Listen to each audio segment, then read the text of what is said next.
All right, welcome, folks.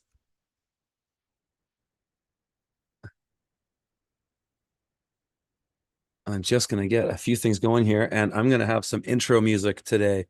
And I'm gonna hopefully YouTube doesn't shut it down because I'm gonna be running Twitter Spaces as well. And we're gonna start with some intro music. So if you see me, we're gonna play a little song, get us primed, get us in the right mindset, and I'll see you in 5 minutes.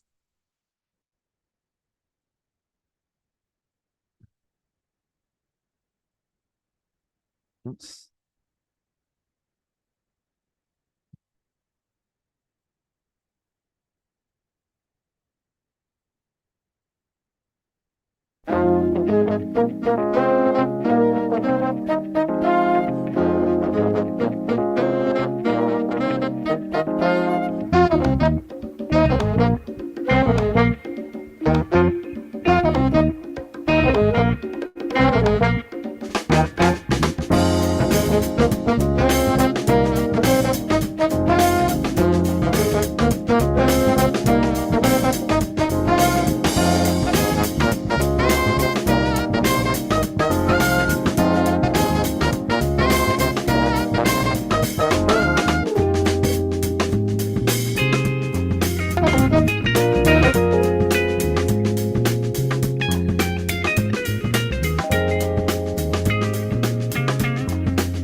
Welcome, everybody. Welcome to the space. Welcome to the stream. So we're doing this both on YouTube on the computer and audio on X Spaces. I'm using my phone. So it's kind of low tech in a way, but it works. I think it should work. I hope so. Um, for some reason, I can't see the chat on YouTube. So I have no idea what's going on. If folks are watching on YouTube, jump in the chat there for a second and say hello, because for some reason I just can't see it. I don't know what's going on. How's everybody doing in the space? Give me the thumbs up or something if you guys can hear me okay. That was the Gray Boy All-Stars. Man, what an album. If you like funky jazz, that album there with Fred Wesley is one of my favorite albums of all time. Came out in the 90s, which is when I started getting into jazz in the kind of mid 90s. And then after high school, I went to music school and I really, really got into jazz then. And I've never really been into jazzy jazz, more funky and groovy jazz. I really like Afrobeat music too. But that album, man, those guys, that album in particular, because Fred Wesley is a trombone player. That ensemble normally just is a organ, guitar, drums, bass, kind of typical funk R&B rhythm section, but you get the saxophone and the trombone in there, and it's so good. If you like that kind of music, there's another record I would highly recommend called it's from John Scofield. It's called A Go-Go. What do you got? And another one that would be really good is Martin Medeski, Martin and Wood, Combustication.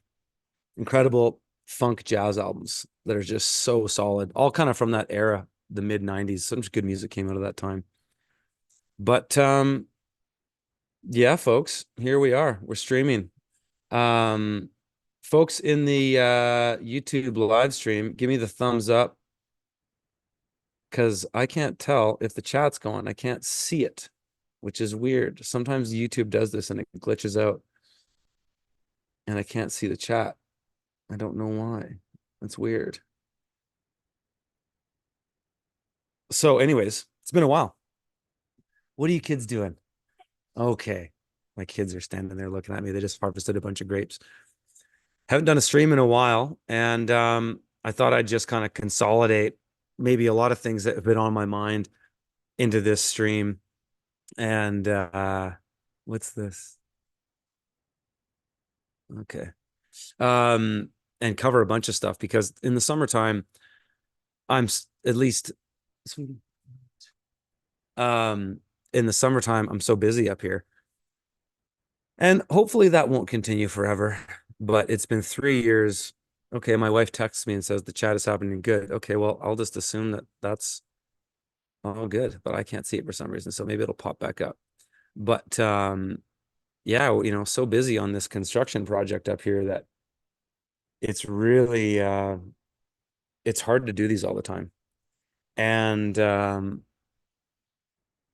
been a content creator for 10 years, and so it's kind of a thing that I've done for so long.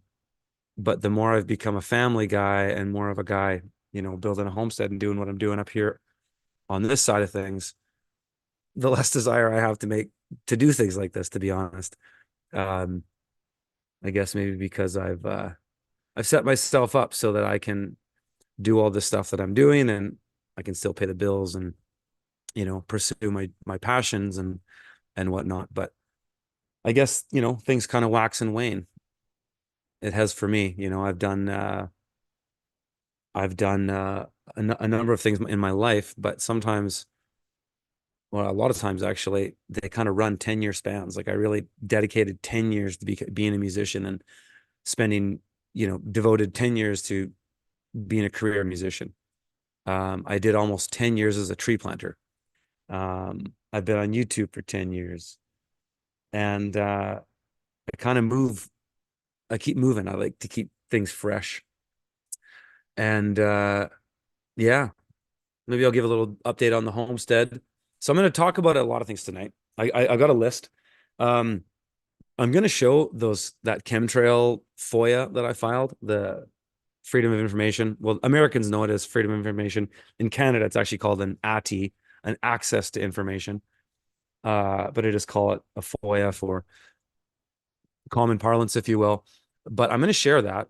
Um, and yeah, we'll get into that kind of in the end. We'll let people trickle in. I'll riff on a bunch of shit. We'll do a long haul. Days are long right now this time of year, so I probably have natural daylight for a while, which is nice. It's nice to be in the greenhouse and just chilling in here. It's a beautiful environment. And it's so cool with this greenhouse because in the summer, it's actually shady quite a bit, which is nice. Also, the fact that I've put all these grapes in here too really helps keep it shady in the summer, which is also really nice. And I'm not really growing vegetables in here in the summer. There's no point. Um, but that's our backdrop for tonight. And I just actually noticed today that my voice has really recovered because I haven't been doing streams or spaces, and I haven't been doing as much talking because I've just been working. My voice has really recovered. You may recall over the months in the winter, I was doing streams and spaces and just losing my voice. It was actually because of this, because of Narco Poco. When I went down to Narco Poco in February, I was just having such a good time hanging out with all these wicked people and just loud bars. Max Egan's bar was really loud. Actually, I think that's what it was. It was Max Egan's bar that made me lose my voice because it was so fucking loud. But my voice has come back, so that's great. Tonight we're going to talk about a bunch of things. So we'll get to the chemtrail documents. We'll do it like later. Um, there's a bunch of things on my mind I wanted to kind of riff on. Um, Violet, if you call the dog, it's going to come to the greenhouse, my love. Could you not do that, please? I thought I'd just riff on a bunch of stuff. Uh,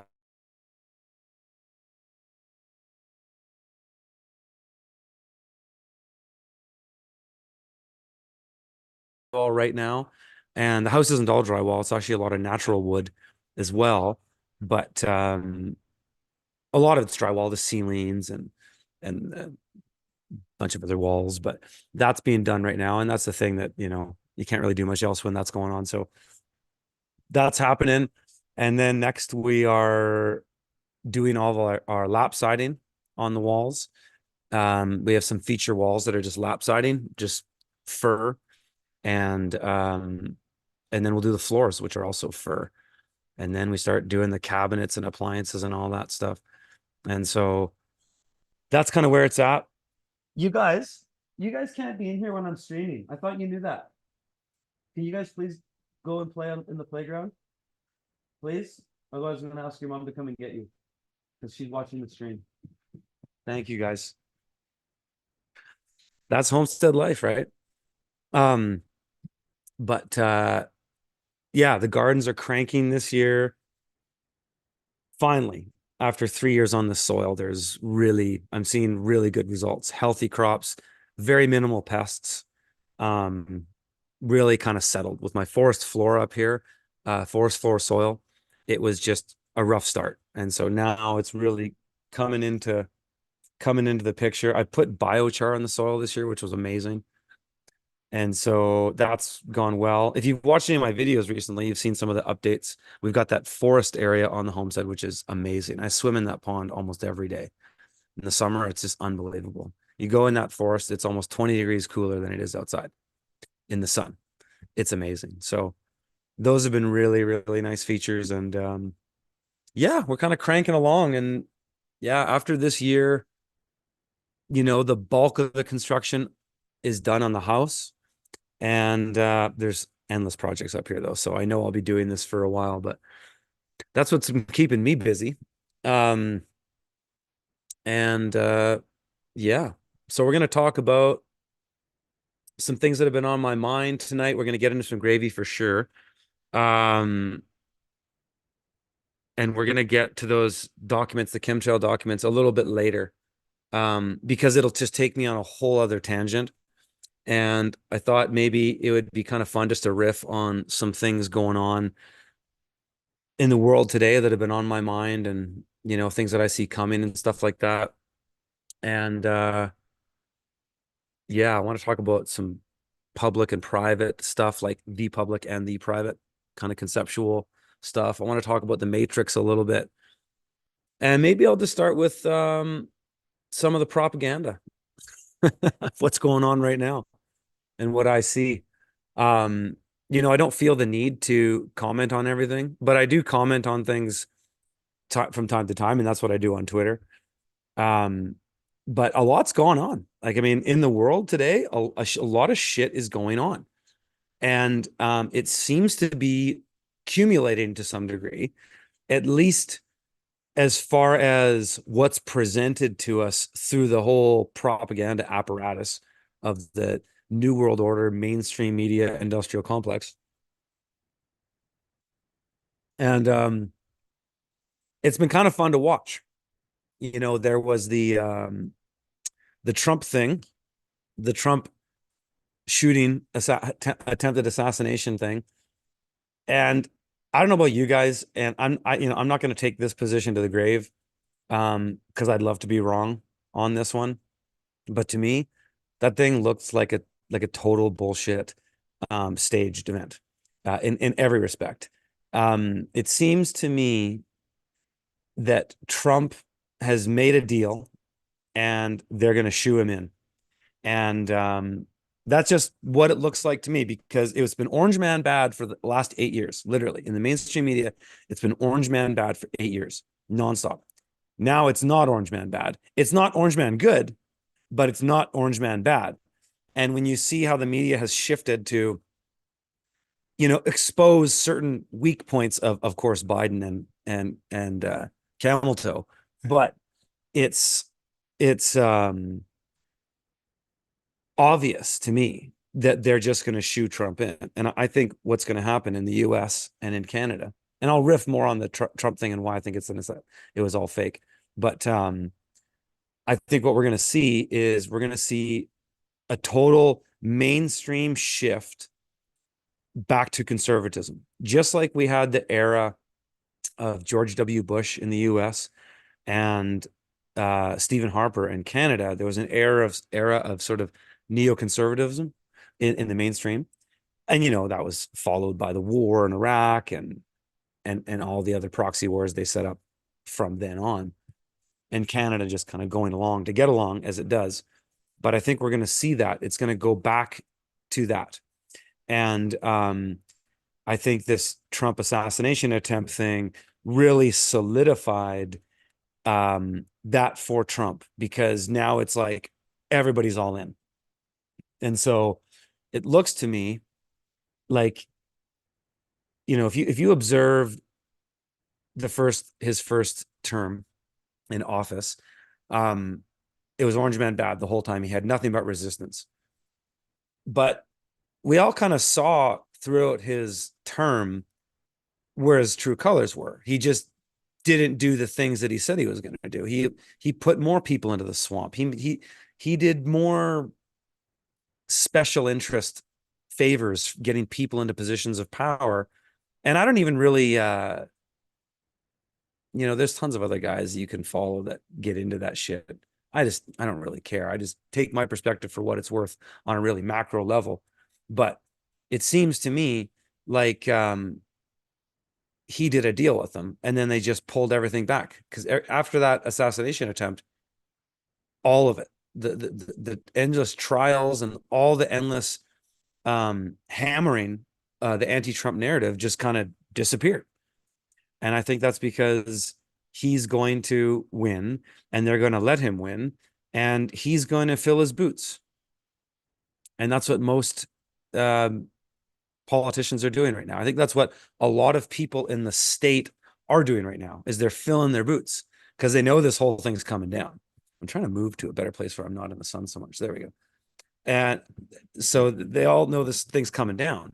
And so they're going to just take their piece of the action and get out of the way. And I think that's exactly what Trump is going to do.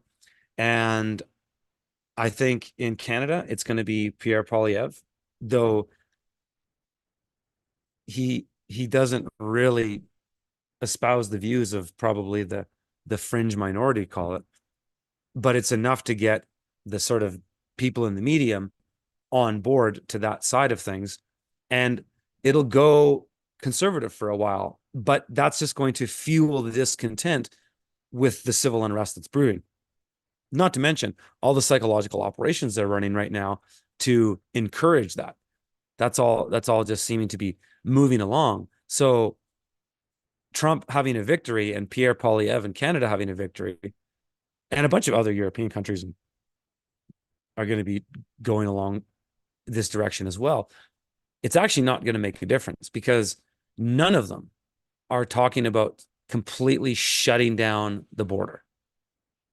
And maybe Trump might be talking, I haven't been paying attention to his rhetoric lately, but maybe he might be talking about some of that, but it's not going to happen because that's the thing that the New World Order doesn't want to stop. They're going to throw the woke stuff out.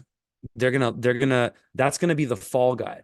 The whole woke thing, all the madness with all that is going to be the fall guy. So we're going to see a lot. It's going to be more accepted to call out the BS, like the nonsense we're seeing in the Olympics, men coming in and kicking the shit out of women in women's sports. And it's gonna be more and more accepted to criticize this stuff. And the censorship isn't going to be able to throttle it. Big thanks to, or a big part of because of Twitter, really, is that the other mainstream media outlets, even such as YouTube, they'll have to compete with Twitter to some degree, because in a free market, if one service provider provides everything and these other providers don't provide those things, they're going to get completely outcompeted. And so YouTube and the other platforms are going to have to let this slide. They're going to have to let it go a little bit. Otherwise, Twitter X is going to take it all. And I don't think they want that. And so I could really just see us going back to this phase where we kind of have free speech again, sort of. And it's going to feel really good because we're calling out the woke stuff. Maybe they'll be shutting down some of the school districts that are doing the ridiculous drag queen pedophile time and all that kind of stuff. But the migration is going to just keep pumping. It's just going to keep pumping. Mark my words. All this talk is not going to, it's not going to change any of it. They're going to keep that going, but they're hoping that you're going to feel satisfied enough by just the, there we go. I'm going to try to log in this another browser to see if I can see the chat. I still can't see the chat. Weird. They're going to just let this, let us kind of enjoy the show for a little while, and people will be distracted with that because there'll be a lot of little skirmishes. And so I think everything that's going on right now is just pushing into that next phase of this sort of deeper psychological operation. Yes, I've got the chat now on Brave browser. Fantastic. And so, yeah, that's what I kind of see happening. And is it going to change anything in the big picture? Absolutely not. Here's one thing that people don't really think about when it comes to politics and what the political system actually is that the government is a corporation. Okay, that's a bona fide fact. All governments are corporations. That's not really that controversial. It's just a fact, but it's true. And what is the point of a corporation? The point of a corporation is to generate profit for its shareholders. And a corporation appoints a president, okay? We elect a president, which is just all, okay, you elect a president. A board of directors elects a president, okay? And that president has to manage the best interests of the company. If, however, that president isn't managing the best interests of the company, the board of directors can have him removed. Just like how in fake electoral politics, the government can shut down a prime minister, um, for example, or a president. So in Canada, during Stephen Harper's reign, he asked the governor general to prorogue parliament, so the governor general can shut down the government. And in the U.S., there's procedures to do this as well. They might have done it to Biden eventually if he kept going, because they're going, no, there's too many Bidens right now, and we don't know which one we're talking to, so let's shut this thing down. They might have done that eventually. They didn't have to. But the point I'm trying to make is that electing a president literally means nothing, because the main driver of any country is mostly in the backside bureaucracy. It's buried through layers that we just can't access. Just like how the rich hide their money through shielding. They use trusts and corporations and layers of them. The governments do the exact same thing. This is how they keep things secret from us. And when we get into those chemtrail documents later, I'll kind of tell you the story about the whole process and how long it took me to get these, and how they didn't want to give them to me. Yeah, we'll save that for later. But the point is that these elections mean nothing. The only thing that's ever going to change anything really for us politically is changing the entire system to the core. And that essentially means either building something entirely, in my opinion, take it for what it's worth, means building something entirely new, or being able to take the reins of the current system in like so much that we would be able to actually change beneficiaries and trustees, in the sense that in my opinion, the only way we'd ever get any real political remedy that would help the common man and the common individual would be to grab hold of the system and take control of the birth certificate system. So if you've gone down these rabbit holes with me in the past, we've talked about the birth certificate, the all caps name, the straw man. That's the part of the matrix. And I'm going to riff a little bit on what is the matrix actually, and kind of go down a bit of a journey with that. But that is the fundamental golden goose of the matrix, is the legal person, because the legal person creates the authority for the system to monetize and securitize your future labor in the promise of paying debt, right? So that's how the banks borrow money by our future labor. And this is not even controversial. This fucking dog, just a second. Excuse me. Roxy. Quiet.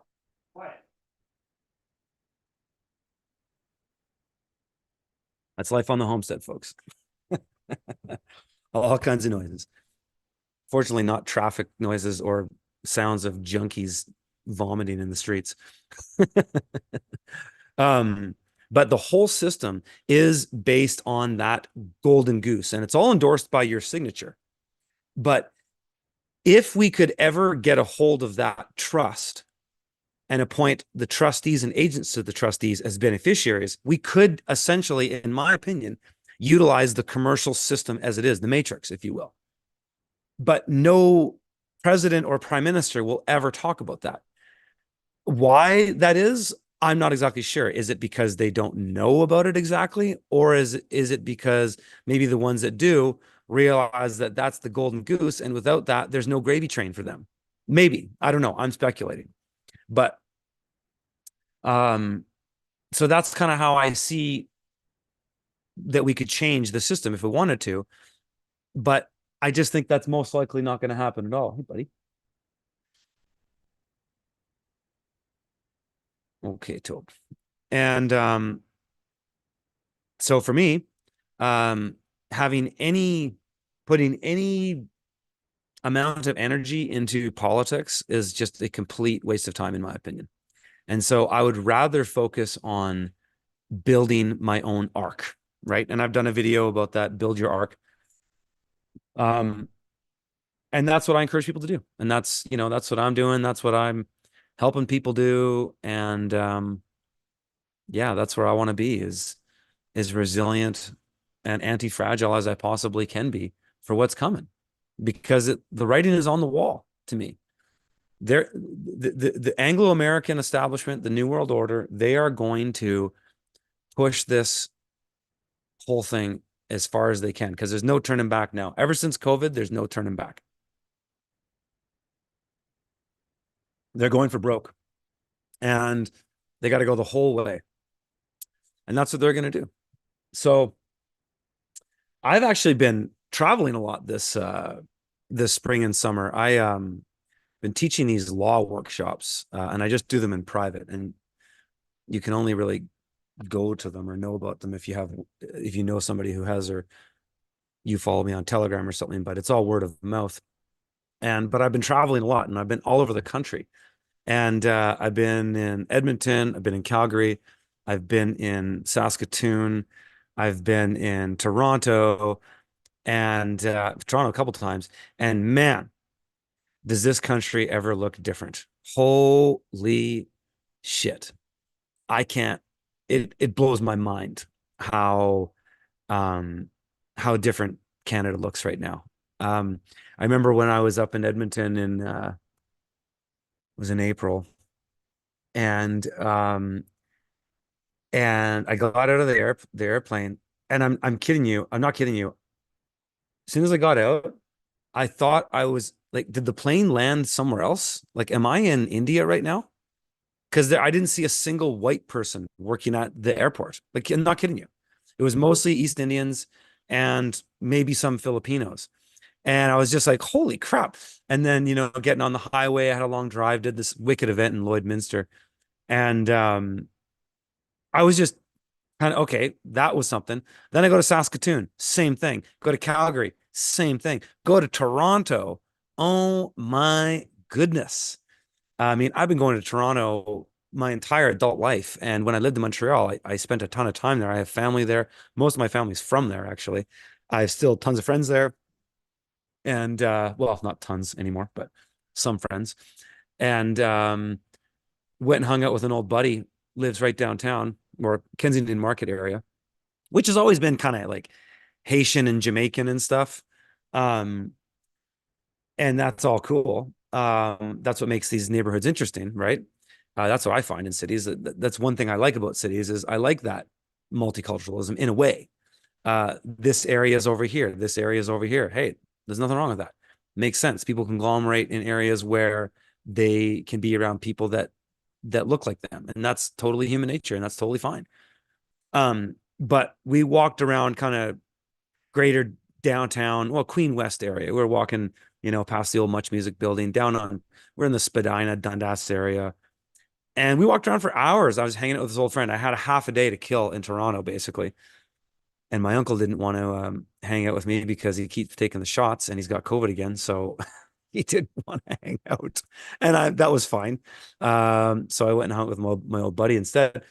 And we just kind of hopped around and went, we sat at Sneaky D's and some of the old places I used to play music in Toronto. And I just couldn't believe it. There's just nobody.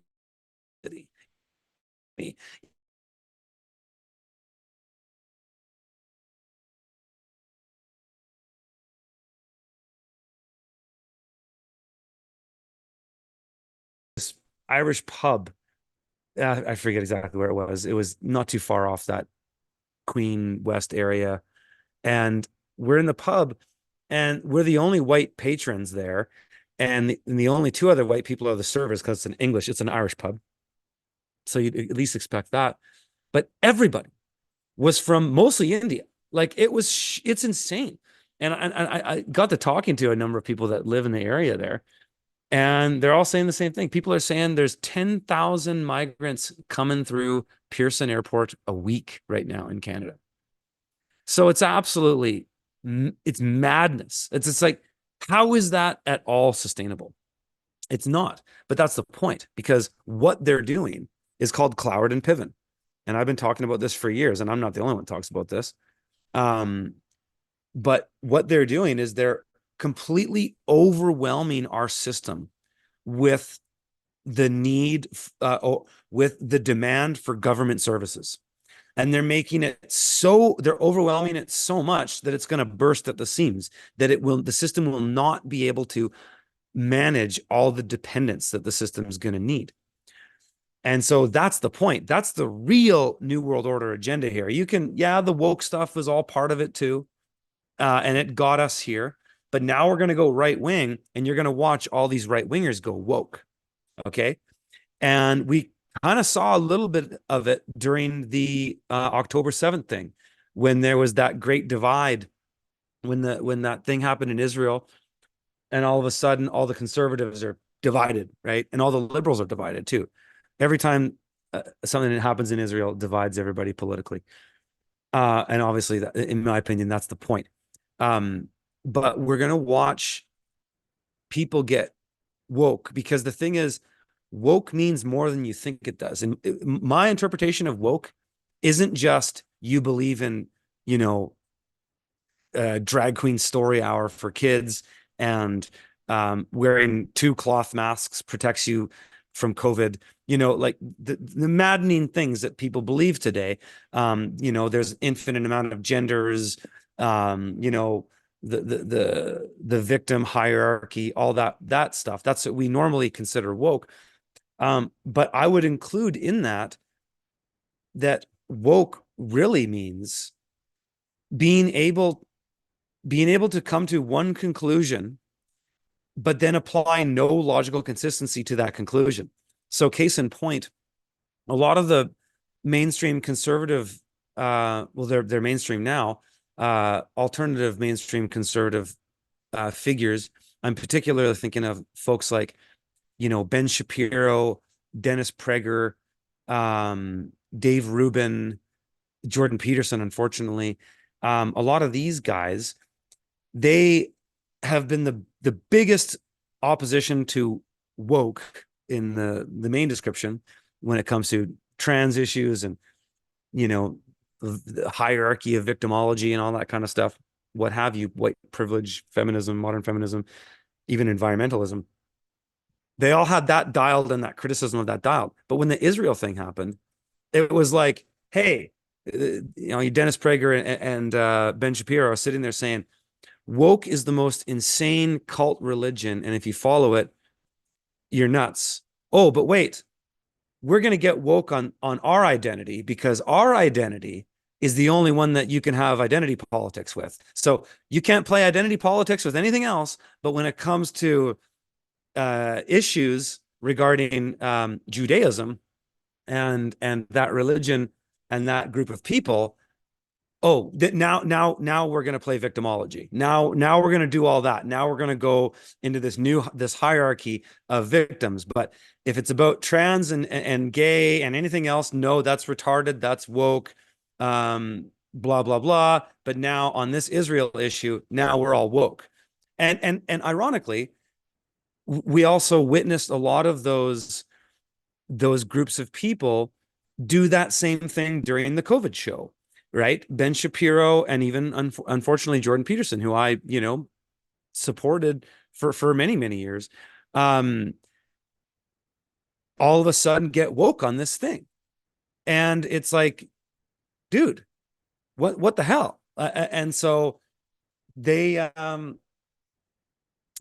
my opinion, all those guys lost their credibility, as far as I'm concerned, on that issue. Not because, well, people can always be wrong and admit they're wrong. And I have known people that have done that in the past. But it seems like these guys just have a complete agenda, especially Shapiro and Dennis Prager and Dave Rubin and those kinds of guys, is that they're just completely on this side of things. And, you know, I don't mean to just drag in this issue of Israel-Palestine. The issue is done to death. I've talked about it at length, many live streams. I don't really care to go down that journey. But my position has just always been, well, just look at the facts. And if you grow up as a kid in Palestine, you grow up in rubble. You grow up in a war zone. If you grow up as a kid in Israel, you grow up with a fairly normalized Western lifestyle. And I grew up with people from Israel and Palestine. I spent many of my 20s and 30s with people from both places in Montreal. And that's a pretty hot button issue in Montreal. And even when I was a liberal, I kind of saw the Palestinian side of it, though. And actually, all of my Jewish friends did too. It wasn't even controversial.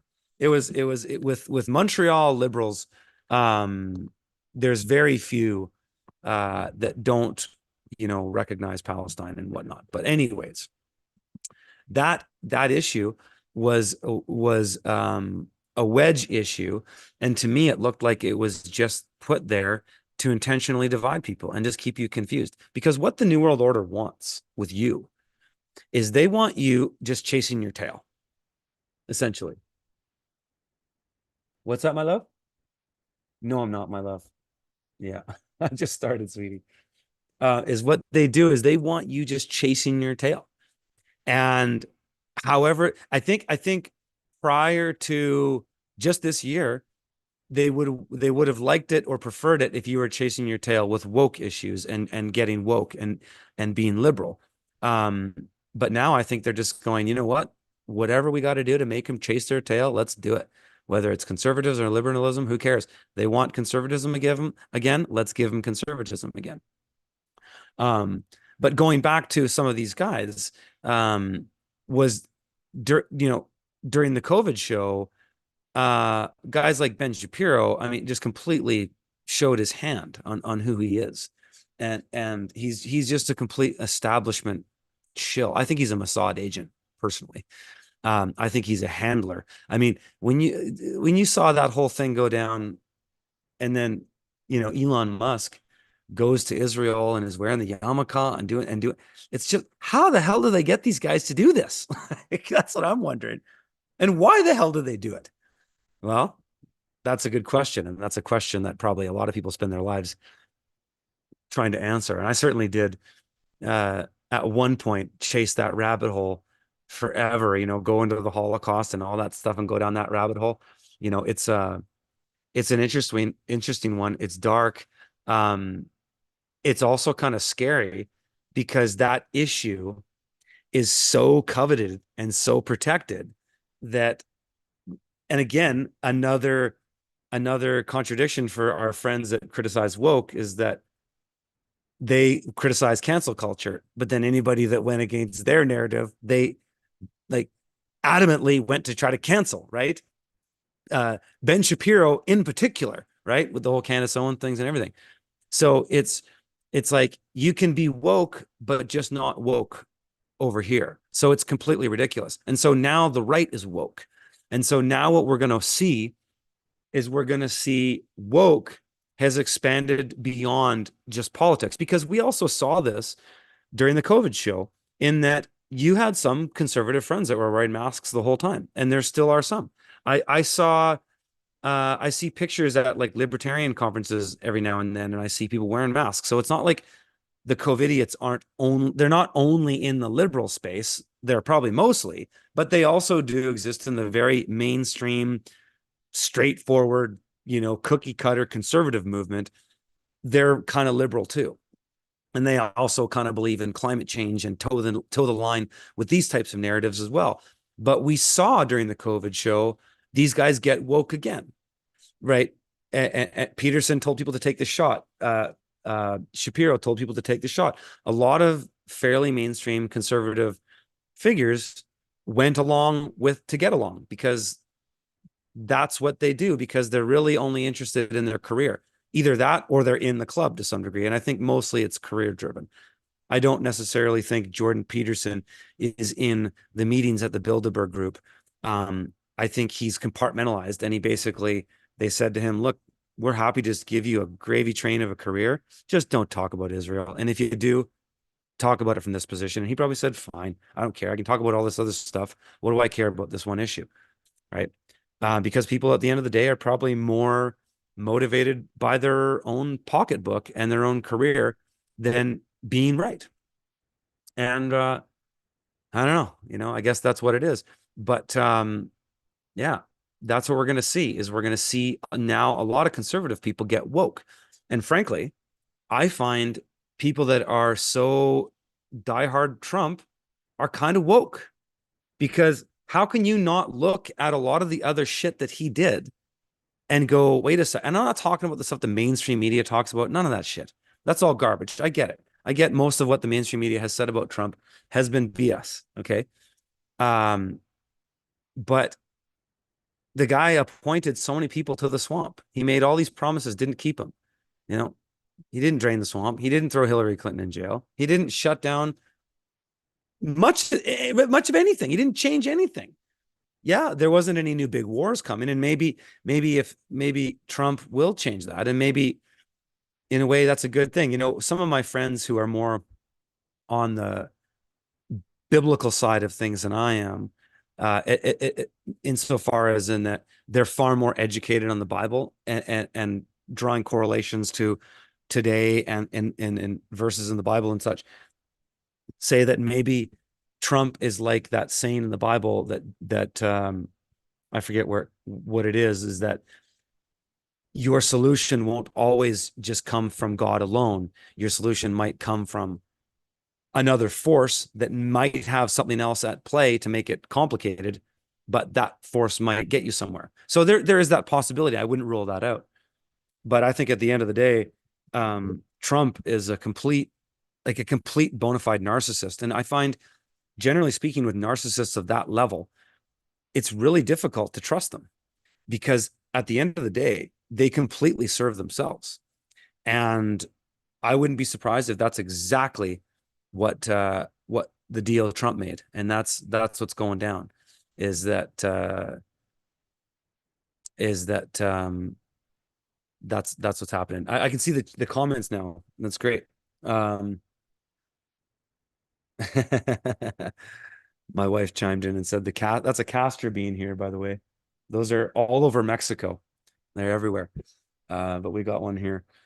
Dan Phillips says Trump shut down immigration. Well, maybe he will. And like I said, I'm not taking any of this to the grave. I don't really care. I'm just sharing my perspective on the macro of it all. And if you agree with me, great. If you don't, let me know. Tell me. But that's kind of what I see happening, is that we're going to go to this sort of new conservative.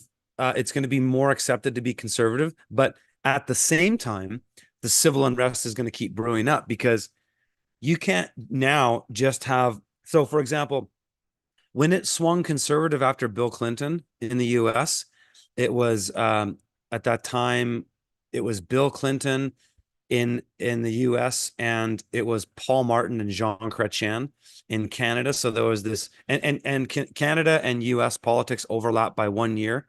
Our federal elections are 1 year after your guys's. So our next federal election is 2025. And so, but they have 7 years together if you get 2 terms. And that's what it was during the Martin and Chrétien reign and the Bill Clinton reign. And then it swung to George W. Bush. Now, liberalism wasn't so extreme back then, and neither was conservatism. So if you imagine a pendulum swinging, we're kind of like, in the George Bush to Bill Clinton to George Bush days, we're kind of like down here, right? And then we go to the George W. Bush, we go to Barack Obama. And then we also go to Trudeau. Okay. Now the liberalism is getting a little bit further out on the pendulism. So the recoil is going to be bigger this time. And so you're going to see a big swing of mainstream conservatism to go a lot more, not really right wing, but because the whole dichotomy of left and right is just very incorrect, because most conservatives aren't espousing rhetoric to make the government bigger. That's just what they do. Right. So there's always a difference between the rhetoric and the actual policies. But so we're just talking about rhetoric, because rhetoric sometimes has a bit more connection to the culture, and then the policy has a bit more connection to the law, obviously. But in the culture, we're going to see these big swings. And so we're going to see a big swing to the right And at the same time, it's going to tear to the left because we've had, a solid 16 to 20 years of liberal propaganda in the universities and all the public schools for that matter, most of them. And those people still believe that shit and they're still here. So just because the politics swing one way, isn't going to change much, because probably what it's really going to be is a lot of people's parents are going to be like, okay, now I'm done with it. And I'm seeing it everywhere. I have friends all of a sudden reaching out to me. This is post COVID, like now, that are going, you were right with a lot of that shit. You were right. And I never thought I'd hear that from some of my friends. But they have kids, and this is the thing. People with children, you can't not. I mean, there are, of course, right? Because you go to you see these gay pride parades, and you see people with their children right up front, and all the S&M gay guys are coming out with their gear, right? And then there's like people with strap-on dildos, and it's a complete insanity. And there's women, usually single moms, with their kids, get back at daddy kind of thing. But you see that. But now we're going to see a lot of parents go, you know what?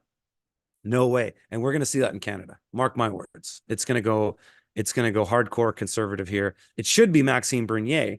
But at the same time, Maxime's not talking about the birth certificate because it's a nowhere political issue. So even I get it. Like, could you imagine? Like, I've tried to bring this issue up with other people. Like I've chimed into some spaces and stuff before. I was on Harrison Smith's show from InfoWars. What's it called? American Journal. I chimed in on one of his shows on his spaces, and I tried to bring it up a bit, and he just doesn't. People don't have it. It's a nowhere issue. So I can understand why a guy like Maxime Bernier, let's say he knows about this. I don't think he does. I know people that know him, and apparently he doesn't know this. But um, if he did, and I've met him myself on a couple occasions, but if he did, if he brought that up into his political rhetoric right now, it would kill his campaign. So I get it. So the point is, really, is that politics will go nowhere. It just will go nowhere because it'll never address the real issue, that the biggest crime, the biggest thing, it's not the money printing alone. A lot of people go, oh yeah, undo the Federal Reserve. It's not that alone. It's prior to the Federal Reserve. It's the creation of corporations that use your birth certificate as collateral on future debt, which essentially makes you an indentured servant for life because you can't access that trust. There are ways to do it, but you can't access that trust just in, normies. They don't know anything about this stuff. So we can't change that. And in my mind, when I look at just the country, I look at the people. Like, I've traveled all around Canada, and I've been to Missouri this year. I've been through Washington a bunch. I've been in Texas. I was in Mexico. I've I've caught up on my traveling. I used to travel a lot prior to the COVID show. But of course I stopped because I wasn't going to take a shot. But I've done a lot recently, and I've been around, and I'm going, wow, does this place look different than it did? Holy shit. And so that's the real thing. That's the real thing. That's the people, right? The people make everything. And so politics is just not going to address that. I mean, I hope Trump does. I really do. Uh, Pierre Poilievre in Canada, he's not even talking about it. He goes and panders to all kinds of identity groups all the time. It's disgusting. It's so obnoxious. This is pretty much a Canadian thing. I mean, no, they do this in Sweden too. They do this in a few other European countries, but it's a Canadian thing for politicians to go around and go and put on the ceremonial dress of various identity groups, right? So like this is the thing that every Canadian prime minister does. It wasn't really, was it that far back with Stephen Harper? Maybe not. It kind of was, though. They would, if you want to be prime minister in Canada, you got to make the rounds. You got to put on a turban. Okay. You got to go to at least a couple gay pride parades. You got to go and, go to Alberta and put on a cowboy hat. You got to go. You won't dress up as an Indian, a native. That's the one thing they won't do, because that's a faux pas in Canada. You can't dress up like a native Indian. But you'll dress up as every other identity group, right? So it just gets retarded. But that's a Canadian thing to do. And Polyev was doing that. He's going around. He's got the turban on. Like Justin Trudeau did it as a joke in blackface. You guys have probably seen that meme. It's hilarious. But then he actually does it and goes and panders. He goes to the Sikh temple and dresses up like a Sikh. Like, this is the madness of Canadian politics, and that's where they're focused. So long story short, they're not focused on real issues. So why bother? Who cares, right? Why does it even matter? And I mean, look at the stuff in the UK right now. Look at these riots that are going down. This is exactly what you would expect with the amount of migration that they have pumped into that country and how they've just shut everybody up from criticizing it. Now it's at a breaking point. Probably another psyop too, in a way. Definitely a psyop. But they just want this to boil. They want the pot to boil over. So they're just cranking it up. And so, the wokeness is going to get us into a more hardcore right wing than would have before woke. So woke, in a way, all the left wing wokeness has now paved the way for 2 + 2 is 5 for the right. Right. So what I'm saying is, before COVID, 2 + 2 is 5 was, you can change your biological sex. You can, you have to use somebody's pronouns, the litany of all the madness. Also, climate change is impending doom that can only be solved by government spending. I would consider that a woke issue as well. But then the COVID show came along, and now you see other people get woke, because it's, again, woke, in my opinion, is just trusting the expert's opinion over your own eyes. And that's where woke has permeated into the right wing. And I think COVID was a great way to get it into that, get it in there. Whether, a lot of people have rejected this stuff now, but at the same time, you see a guy like Peterson toe the line, who has spent 20, 30 years talking about, Viktor Frankl and what's his name, who wrote the Gulag Archipelago, talking about tyranny and how it comes up, immediately toes the line. Okay. So why is that?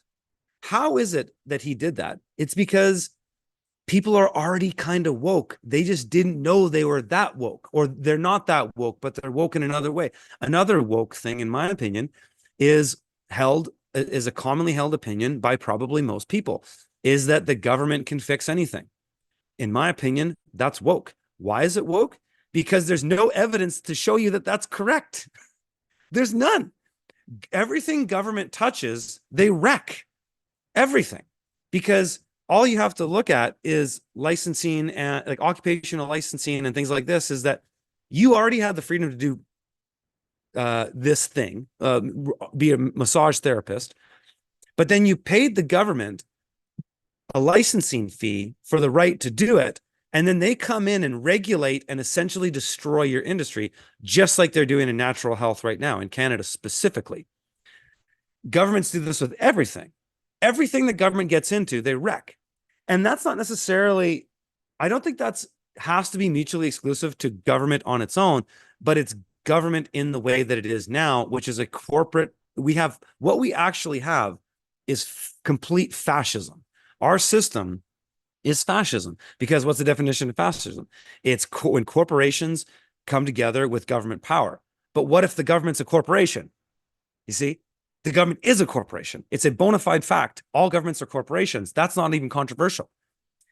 But they are corporations, and they do generate profit, and they are about money, because the money is us. They leverage our future labor to get more money, and then they fill their boots, right? So we have corporate fascism, essentially, with a slice of communism. It's like communism for the proletariat, And then it's corporate fascism for all the aristocrats and the well-to-do. They get the benefits of those things, but you get the benefits of communism, which pretty much suck on both sides. And so, but that's what we have. And so none of that's going to change politically. And yeah, I was forgetting where I was going to riff on that, where I was going to go with that one. Maybe it kind of goes into what the Matrix actually is, because the Matrix is the thing that until you really address it and and and confront it, you can't really do anything about it, you know? And the Matrix goes beyond just talking about politics, because there's so many proverbial scenes in that movie, The Matrix. But there's a better movie about the Matrix than The Matrix, if you haven't seen it. I shared it on Twitter a little while ago. It's called Brazil. It was made by Terry Gilliam. It was made in the 70s, and I don't think it was released until the early 80s, but the movie took like 10 years to make, and it was a total disaster. But it's a genius movie. And it's all about the Matrix, better than the Matrix. So what is the Matrix? The Matrix, in my opinion, isn't a computer simulation. The Matrix is the paper world. It's the commercial paper world that all comes through the City of London and from the Vatican.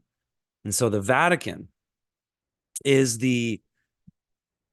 probably the highest, not administrative, the City of London is the administrative, but the Vatican is the biggest authority that we can kind of witness in the world today.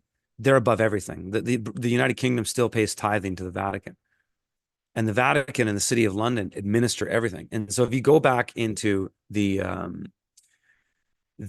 papal bulls from the Vatican, there's one called Unum Sanctum. And it basically, it's Pope Boniface comes out and he says, I declare all the souls in the world to hold in trust for God. And so they own your shit until you come and claim it. And that was Unum Sanctum. I'm just going to move this light. Oh, it's a funky reflection. Oh, that's kind of neat. Never mind. I can change it. That was Unum Sanctum. They got control of your souls. And then the Cestui Que Vie Act of 1666 through the British Parliament was another act that really brought in this idea of using the birth certificate and the statement of live birth as a record to create wealth. And then we have the Federal Reserve Act, or we have the Organic Act in the United States and Federal Reserve Act. There's so many other acts that took us to where we are. But that is the Matrix. The Matrix is the paper world. And the paper world is the world of the devil. And there's this sort of dichotomy, and it comes down to public and private as well, between God's world and the devil's world. So imagine in this hand, I'm holding the Bible, and I'm holding it in my left hand only because numbers move from left to right. So I'm holding it from this hand to represent that it's the first sequence. So God created the world, okay, but the devil administers it. So God created the world, but the devil runs the show. And that's the Matrix. And the Matrix comes through the world of paper and the world of legal fictions. Because in the world of God and creation, you have law, right? Even the Hebrews call the Bible the law. Okay. So the Bible is the law in the Western world, just like the Quran is in the Middle East. The Bible is the codified, bona fide word of God in law. And then that's the creation. But then we have Black's Law Dictionary in the other hand, just to pick one book. You have Black's Law, which is the devil's interpretation, because we have law and then we have color of law, right? And so that's even on the Bar Association's website. They practice color of law, and every lawyer knows that term. And I don't necessarily have anything against lawyers. Actually, in the last year, I've gotten to know a couple of good lawyers that have been super helpful and useful in my pursuit of learning more about the law and getting remedy and such. So they're not all bad. They're not bad. They're just doing a job that they thought was right, that they thought was the best way to help. And it actually is. This is the thing, is that we can't do anything about it. God created the world, yes, but if I turn like this now, I can get out of that light. But the devil has the authority to administer it, but you have to do it. Just like with the COVID shots, very few people actually had a needle forced into their arm. You did it. And that gets into this whole discussion about equity and whatnot. But that's the matrix is the paper world. And so the paper world exists in the color of law. So we have foundational law of what is right. And that's the private world because it's you, another person, and God. That's the private world. But in the public world, it's you, another person, and the state. Right. And so a public relationship always involves the state. Or whatever it's the state fundamentally, but to be more exact, it's whatever the administrative office is that administers that thing. And like in Canada, you have ministers and ministries, and so that's the paper world. And the reality is, the truth is, the uncomfortable truth, the thing that a lot of truthers and a lot of people who have been searching in the law, you've gone down the straw man, the rabbit hole, all that kind of stuff. The truth is, the remedy is in the legal. That's the truth. And that's the thing that I've really come to grips with in the last, especially this year, more so than ever, because I've been doing a lot more work with law and doing a lot more remedy and stuff like that. And every time I get remedy, it's in the Matrix. And so imagine the scene in the Matrix when Neo comes out, Morpheus pulls him out. He's pulling out those cables, all that kind of stuff. And he takes him into the Kung Fu simulator, teaches him Kung Fu, but then they go back into the Matrix to get the remedy. And so that's actually what we have to do. That's what I believe. I could be wrong on all this. Take my word for what it's worth, and you tell me where I'm wrong. But that's what I believe, because that's what I've seen with my own eyes. Is nobody is getting remedy by going, I'm a man on the land. Nobody's getting remedy doing that. Very few. Sometimes if they get remedy, it's because the cop just didn't care and whatever. It wasn't a big thing to get. It wasn't a big deal. But I don't see anybody getting remedy through that stuff. But when you go into the Matrix, armed with, as I say, the shield of truth and the sword of equity, you go in and get your remedy in the Matrix. And that's just how it seems to be. If you want to play these games of the straw man and I'm the man and all that stuff, man, you are in for a ride. And they'll take you for a ride. And so that's what the Matrix is. But in this movie, Brazil, they have it so dialed, because if you haven't seen this movie, it's so genius. There's this one scene, I shared a clip of it on Twitter. Actually, I think it took it down because it didn't want to copyright. It's that guy, one of those guys from Home Alone, the short guy, the short Italian guy. And there's another character who's just like the other character, the string bean guy, just like in Home Alone. They're basically in Brazil, and there's this one scene where these guys work for this retarded agency called Central Services, and in the movie Brazil, everything is run by Central Services. So all the administrative stuff is done by the agencies and ministries and whatnot. But anything where the state has to come in and in physical, it's all Central Services. And it's a joke because they're making fun of how retarded centralization is. But there's this scene where this guy's got this problem with his air conditioning, and he calls Central Services, and he immediately realizes it's a mistake, because every time Central Services show up, they just wreck shit, because that's what the government does. And it's a perfect metaphor for that, is how the state, as soon as they get involved, they just wreck it. Like, it was already a good thing, but then one guy screwed it up, and then the state has to come in to make sure that nobody screws it up again, and now it's ruined for everybody. That's what the state does. But in this movie, this scene, he calls Central Services, and there's this thing, Robert De Niro's in there, and he's like this rebel and has all this metaphorical underpins to the story. It's really interesting. But he answers the door, and it's Central Services, and he's like, no, I don't need your help anymore. And he's like, you rang, sir. We're Central Services. We're here to help you. and they're basically not taking no for an answer, and they force themselves in. But then he immediately says, do you have he has a code name for a piece of paper for a form. It's like, do you have a C stroke 598? And the one guy seizes up like he has a glitch. He's like, because the remedy he threw a basically a principle or statute remedy at the guy, and he just circuits out, and it's hilarious. And then the short guy, who's the tough guy in Home Alone, smacks him over the head of the hammer, knocking him unconscious. And he's like, "Do you see what you did to him?" And he basically back off. They're like, "Okay, well, we're out of here. We'll come back when we get the paperwork or whatever." But he basically solved the problem with a remedy. And it's a genius scene because it's exactly one way to get remedy in the public is to just use the forms, because governments only communicate through forms. And this will actually all tie in nicely to me talking about the chemtrail documents, which I'm going to share with you guys shortly, that I applied to. And I'll give a bit of more of a backstory before I get into all that. But you have to go through these administrative processes. Now, it's not the only way to get a remedy. What I've been teaching people lately is that and I'm only going to speak about this broadly because these workshops that I teach, I only do privately. I don't do online. None of it's online. I show people my paperwork. There's no stuff on Zoom calls or anything like that. It's all in person. But one thing I've been teaching people is that there's 3 ways to get remedy, at least 3 that I've observed. And you could tell me if you think there's more. But the first one is principle, is that you can get a remedy. And by remedy, what I mean is a solution to your problem that the government is ailing you with. Okay, that's the remedy.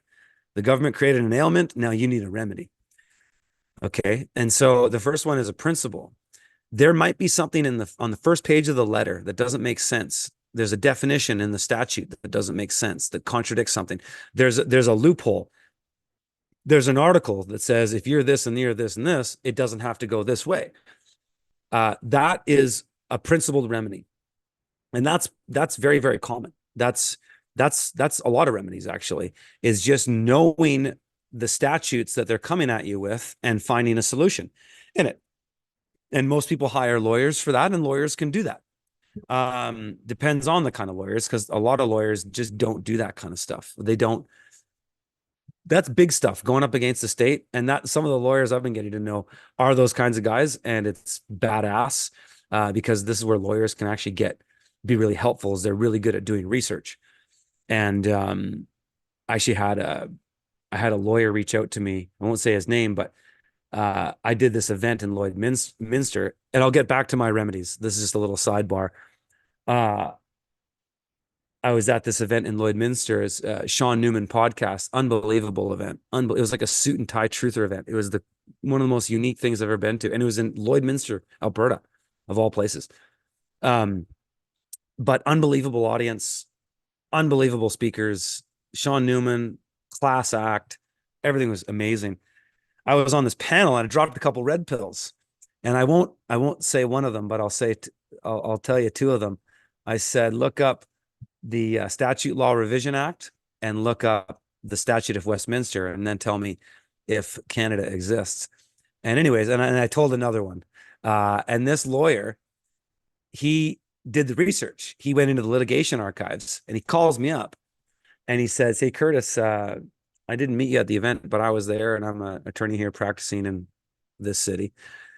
And I spent about half a day researching what you said, and I have strong reason to believe everything you said was correct." He's like, "I'm wondering if I can work with you and get you on retainer for a case."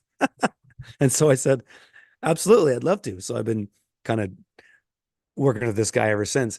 And but this is where lawyers are actually really good, and where maybe the good lawyers who are going to step up at some point will be really helpful. If litigation is also helpful as far as the lawyer is concerned, or can be, but is doing the research, because lawyers are really good at reading information and finding things. Anyways, that was a sidebar, but so a principal remedy is often where you can get something, because it's like I've been saying this to people for years. Ever since the COVID show, I've been saying this the whole time. If you don't like mandates, read them. If you don't like a mandate that you think you have to abide by, read it. And I bet you'll find something, because the color of law system, the devil's world, is like a Swiss cheese. It's full of holes because it's not real. It's just like analog to digital. So analog sound is a true sine wave. If you ever see sound on a screen, I used to be a recording engineer, composer and such, and I spent a lot of time producing music digitally. And you look at a sound wave and you can see it. So an analog signal is a true sound wave. A digital signal is samples of a sound wave. And so what it actually is if you drew a line, a solid line, and that represents an analog signal, and it's the same for light versus LED, it's exactly the same, is that in the real signal, the analog signal, the true signal, it's in its purest form, and it's solid, and it's continuous. A digital signal is a sampling. So it's, imagine a bunch of dots representing that same sine wave. And the higher the definition, the more the higher the resolution, the smaller those dots are going to be. Thus, you get, as far as sound is concerned, you go from, say, MP3 to FLAC files. You get into higher resolution, or you get into higher bit rate in regard to video, but it's not analog. And so that's the thing. There's law and there's color of law. It's just like analog versus digital. It's not real. It's not the real thing, right? Like you're not seeing me here. You're seeing a digital representation. If you were sitting in the room with me, it would be different. I had David Avocado Wolf hanging out here a few days ago. It was a blast. He was sitting in this greenhouse side rail, but that's what it is. And so in law, because the law that we know of today is color of law, it's full of holes. So you can find remedy in everything. And once you understand equity, and I'm not going to go on a whole equity tangent tonight because that'll just be too long, but once you understand equity, then you know where to look, and you know where the remedy might be in terms as in the statutes. Okay, so that was remedy one, principle. Principle includes loopholes, definitions, you name it, anything in the mandate, anything in the literature. The second remedy is jurisdiction. And this is a really good one. And this one I've used many times myself, is that if a lower level agency is coming at you, it's a municipality, it's a county, okay? They're coming at you and they're saying, you can't do this because Article 5.3 of the Municipal Act says this and this and this. If you come at them with a statute in a federal jurisdiction that makes that repugnant to, it's null and void. So if you can find case law where something in a lower level jurisdiction is repugnant to something in a higher jurisdiction, it's over. You win, but only if you know, because you can't exercise your legal and equitable rights unless you know what they are. And who told you? Nobody told you. Why would they tell you? Because it's a good racket that they've got going on without telling you. So why would they tell you? But it's there. Okay. So that's a jurisdictional remedy. I know a classic example of a jurisdictional remedy that we just saw recently was when Trudeau pulled the Emergencies Act during the COVID show, during the trucker convoy, and did all these egregious human rights violations, whatnot. They discovered when it went to the Supreme Court that it was subject to the charter the whole time. And I was telling people that the whole way through. The Emergencies Act is subject to the charter. The Emergencies Act, don't pay your fines, don't do any of that. It's all going to get thrown out. And it did. And a lot of good lawyers, like some of the ones that I've been getting to know, have been getting people out of those egregious fines because they can get them on a jurisdictional remedy. So that's another one, jurisdictional remedy. The third one is where a lot of the gravy is in the money, because the whole thing is about money. The whole system's about money. And you can go into federal law, international treaties and such. I'm not going to give away too much gravy about this, but this is total gravy, is that nobody is obligated to perform, right? We ended slavery, at least on the books, but in the fine print, we didn't, right? That's the difference. We ended slavery on the signage, but in the fine print, we just outsourced it and made it more efficient. And that's the whole birth certificate system tied to the central banking fiat money fractional reserve lending racket. But your remedy is often in the money, is that you want me to perform X. Well, what are you paying me? And how are you paying me? And sometimes your remedy comes from all three, because as I found in law, the best way to win is to throw some shit at the wall and see what sticks. And so, yeah, the third one is the money.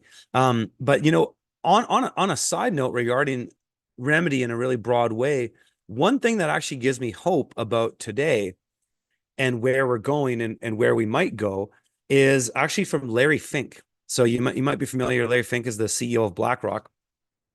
And you can find a clip of him saying this. It's not hard to find. Go on YouTube or Google or wherever. It's all over.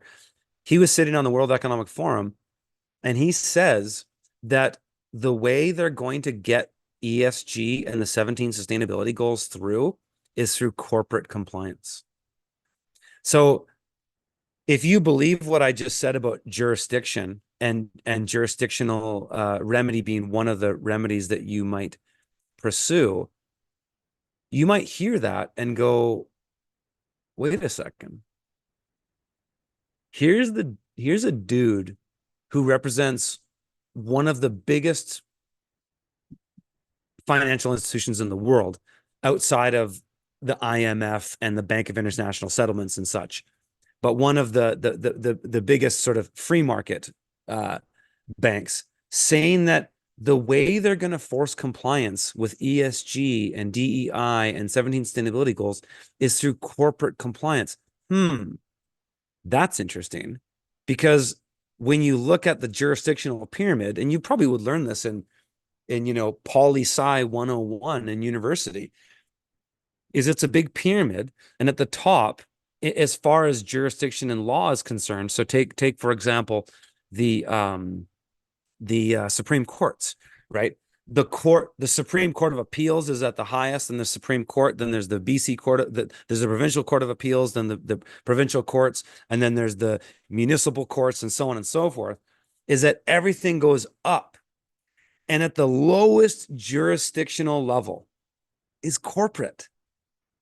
Corporate jurisdiction is the lowest on the totem pole.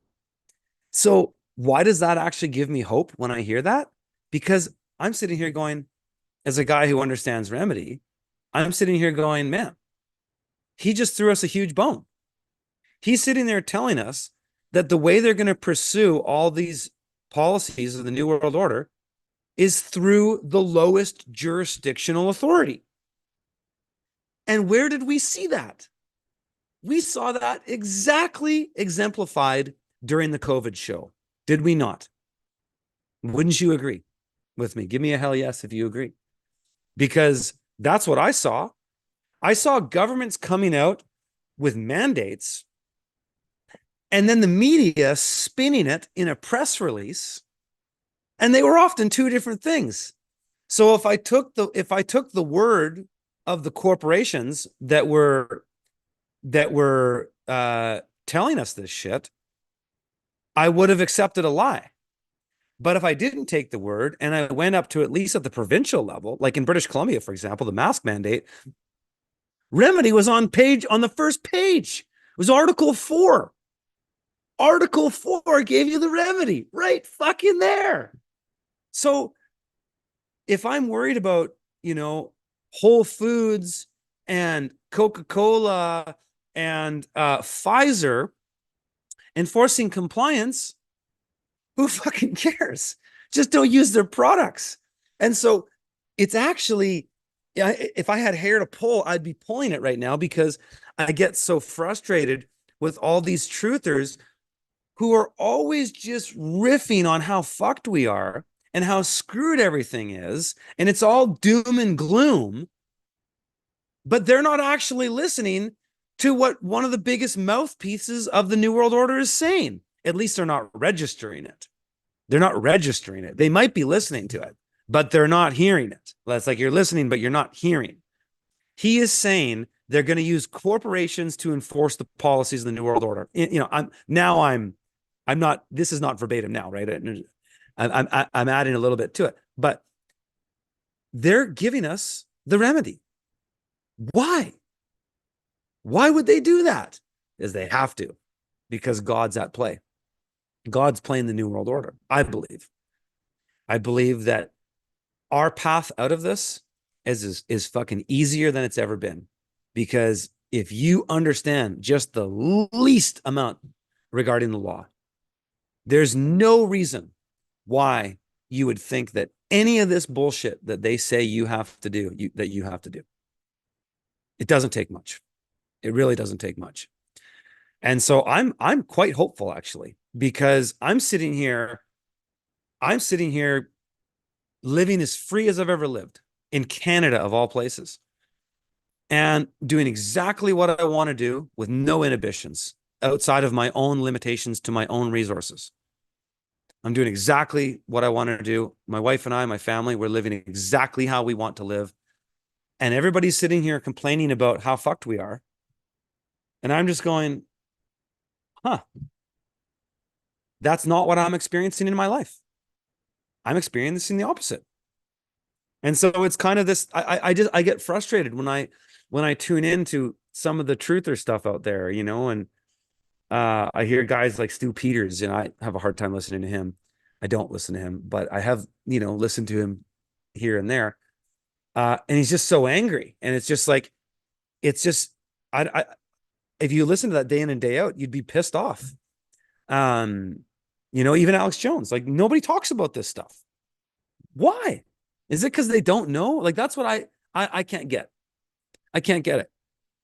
How could it be that some of these guys just don't know this stuff? Because I'm out there in the real world, in the private world, talking to people in the private, and people get it. A lot of people get it. But you don't hear any of the main people out there talking about this stuff. And maybe there's a reason. I don't know. Part of the reason why I won't talk about straight up remedy, like, I'm not going to sit here on YouTube and say, oh, I know how to get out of taxes, or I know how to get out of getting your occupational licensing, or whatever. Just offer out, here's all this stuff. You'll never hear me say that, because I learned from some people who paved the way before me. And when I got into learning this stuff, I was building on the shoulders of giants. And one of those mentors that I had, still a mentor today, actually,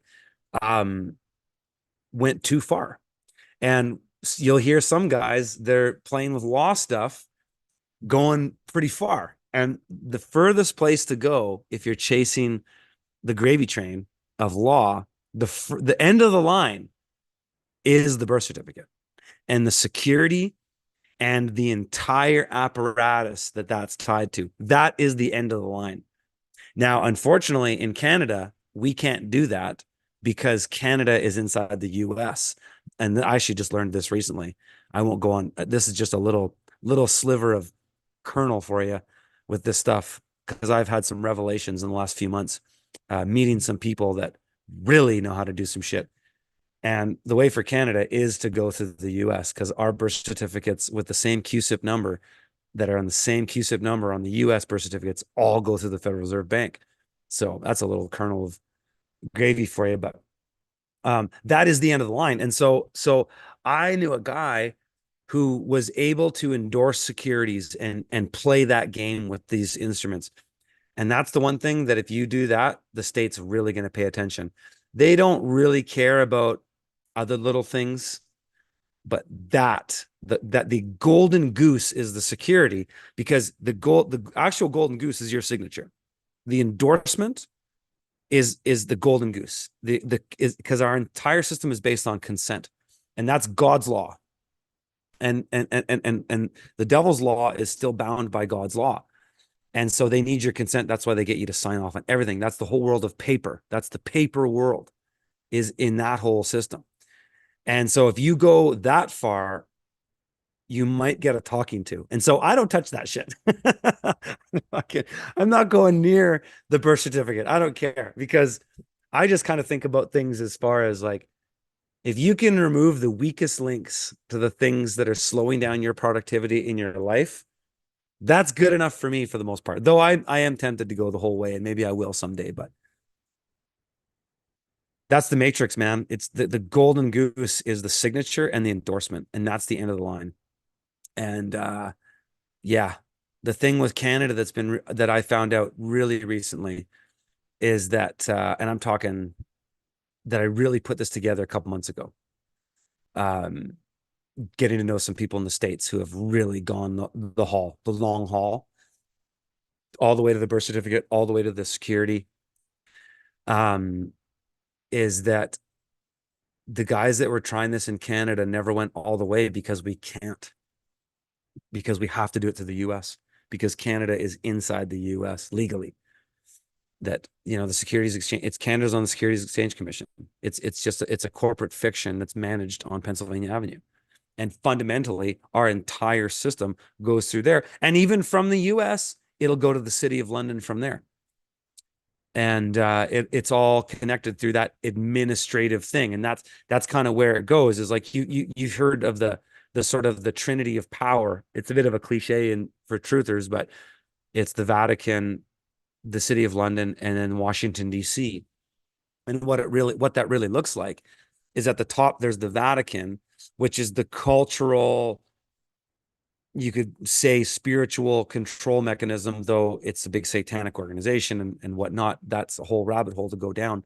But that's at the top. And there's other forces that are above that, and other families perhaps that are above that. But as far as what we can perceive in the world today, is it's the Vatican, and then the Vatican holds all the trusts. The Vatican holds everything in trust. The City of London underneath it administers it. Okay. That's where all the paperwork ends up.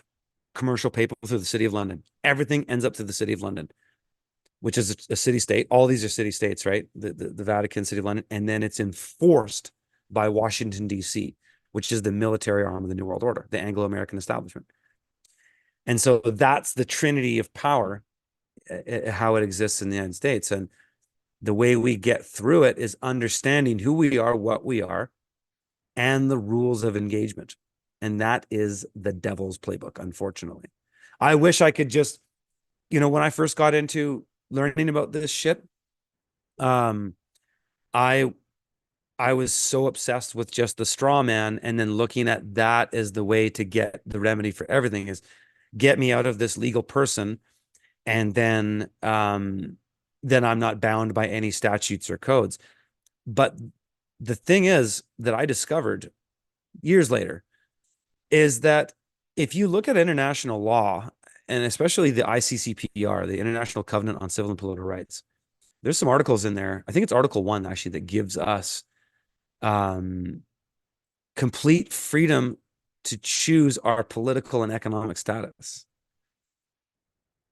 So that's an international treaty right there. That's a remedy right there that you get to choose. So it's just like, again, with the COVID stuff, they couldn't do much without you agreeing. We had to sign off. People had to sign off on stuff. I didn't sign off. I didn't have to participate in any of it.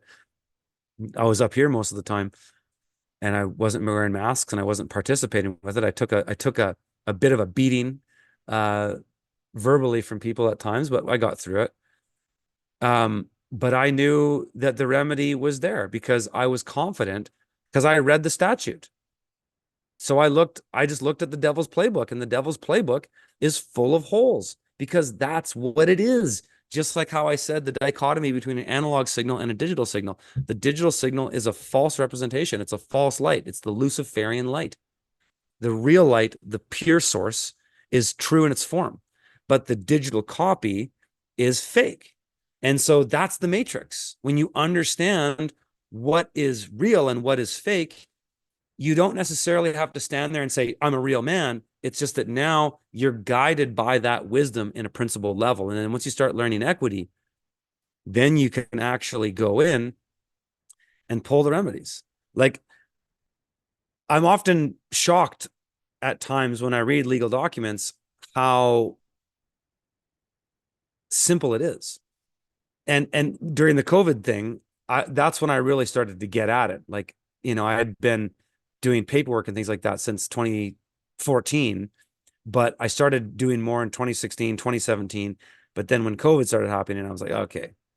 And then when that mask mandate dropped, I laughed so hard because I didn't even spend 30 seconds on that document. And I saw the remedy in Article 4. And so I walked around with complete confidence during COVID. And I told people who were giving me a hard time at stores, go ahead, call the cops.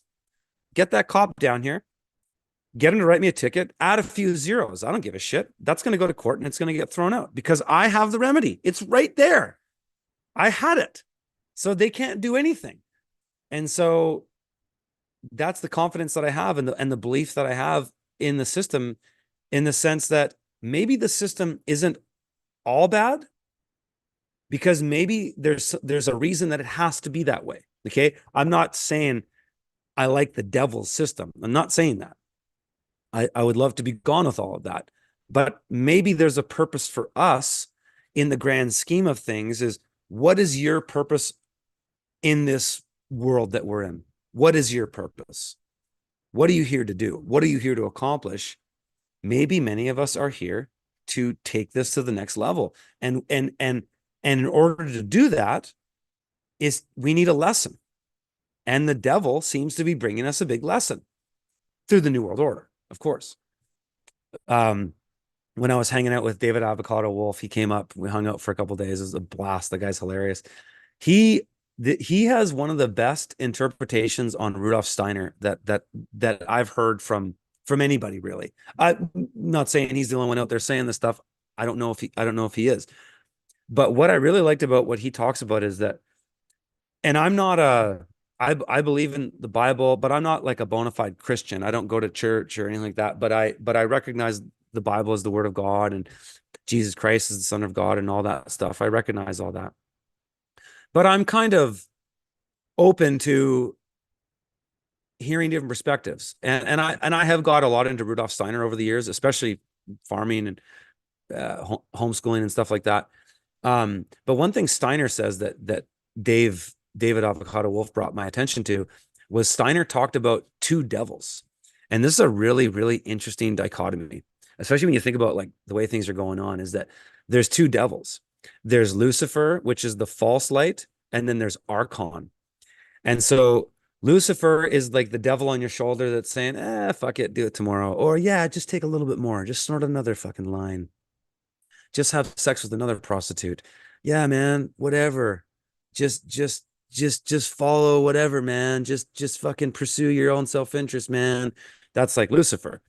But Archon is like the bean counter, which is maybe, guys like the Rothschilds that are more like counting the money and really getting you fixated on, obsessing about material possessions and materialism and all that. And I thought that was really interesting because you kind of see that between the left and the right, especially with, it's actually a dichotomy that exists in the left and the right. So think about, modern conservatism and sort of, you got the bean counters, which would be, say, the neocons, the Shapiros, the Dennis Prager's, the Rubens. Oh, Rubens actually probably a bit more Luciferian with his lifestyle, perhaps. But then you have the you got a bit more of the liberal side of things. So the shortcomings of people that what are some names? Maybe Steven Crowder. Not saying Steven Crowder is a Luciferian, but just in terms of the way people deliver information, it's like it's really liberal and hip and chill, or it's really, astute. There's that dichotomy between those two devils. And those aren't necessarily bad characteristics, and they're certainly not mutually exclusive to the devil. But it's just kind of, I don't know, it's kind of interesting when Dave was telling me this stuff.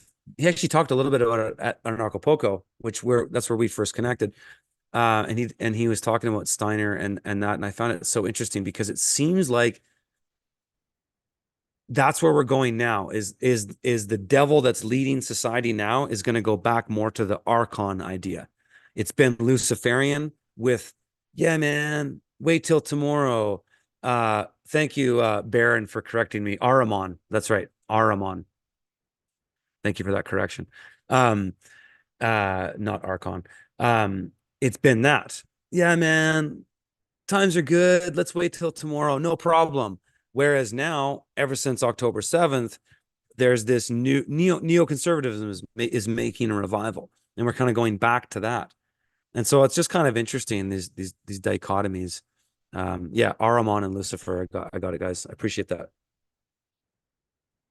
I'm learning new stuff all the time, and I'm not here to bring you this information. But I'm just kind of reflecting on some of the things that I've learned recently about it, because it's kind of neat. We see these parallels coming out, and when you look at what's going on in society, kind of tie this back to what I was saying earlier, is that the liberalism and the wokeism that we had through leftism for the last 10 years, call it, is now going to assist the right to the next level of getting woke, in the sense that don't trust your eyes, just trust the experts. And we're going to see that again, whether it's war in the Middle East or whatever else they're telling you is happening. They're asking you to not trust your eyes, but just trust their expert opinion. So that's the most important part about woke. That's the thing about woke that is beyond woke. It's the thing that is that can work for to propagandize and gaslight both sides. Is that if you can get them woke, then you can really push it to the next level, because they're just going to believe anything. And case in point, to me, that Trump assassination was exactly that. It was, let's see how retarded we can make this look, and have you believe it. Because come on, let's be honest here.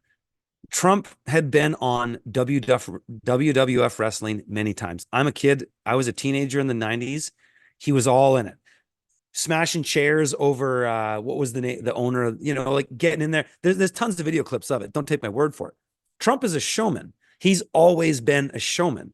And he's also a complete, absolute, bona fide, massive ego narcissist. And you can be maybe a good person as a narcissist, kind of, maybe. I wouldn't trust you, but that thing that I witnessed with the no damage on his ear whatsoever. And there's all these photographs, and all these conservatives are just going, oh, no, no, no, no. The story they want you to believe and chase your tail on is how the Secret Service fucked it up. And now there was the woman who resigned, and who cares now, forget about it. And so there's no justice. It's just bullshit. They want you chasing your tail, and they want you obsessing on these stupid little stories. Meanwhile, they keep pushing everything forward. So it's not going to matter whether it's Trump or not. It's the same old, same old. It's a new boss, same as the old boss. And now they're asking you to believe something that, in my opinion, looked like a WWF scene. It looks so fucking fake that I'm struggling with some of my friends that think that that was real. There's no damage to his ear, highlighted in thousands of photographs from so many different angles. If it skimmed his ear to make it bleed, where's the injury? Like, it's absolutely insane. And so to me, that was a sign that a deal was made. And Trump is going to be the shoe-in.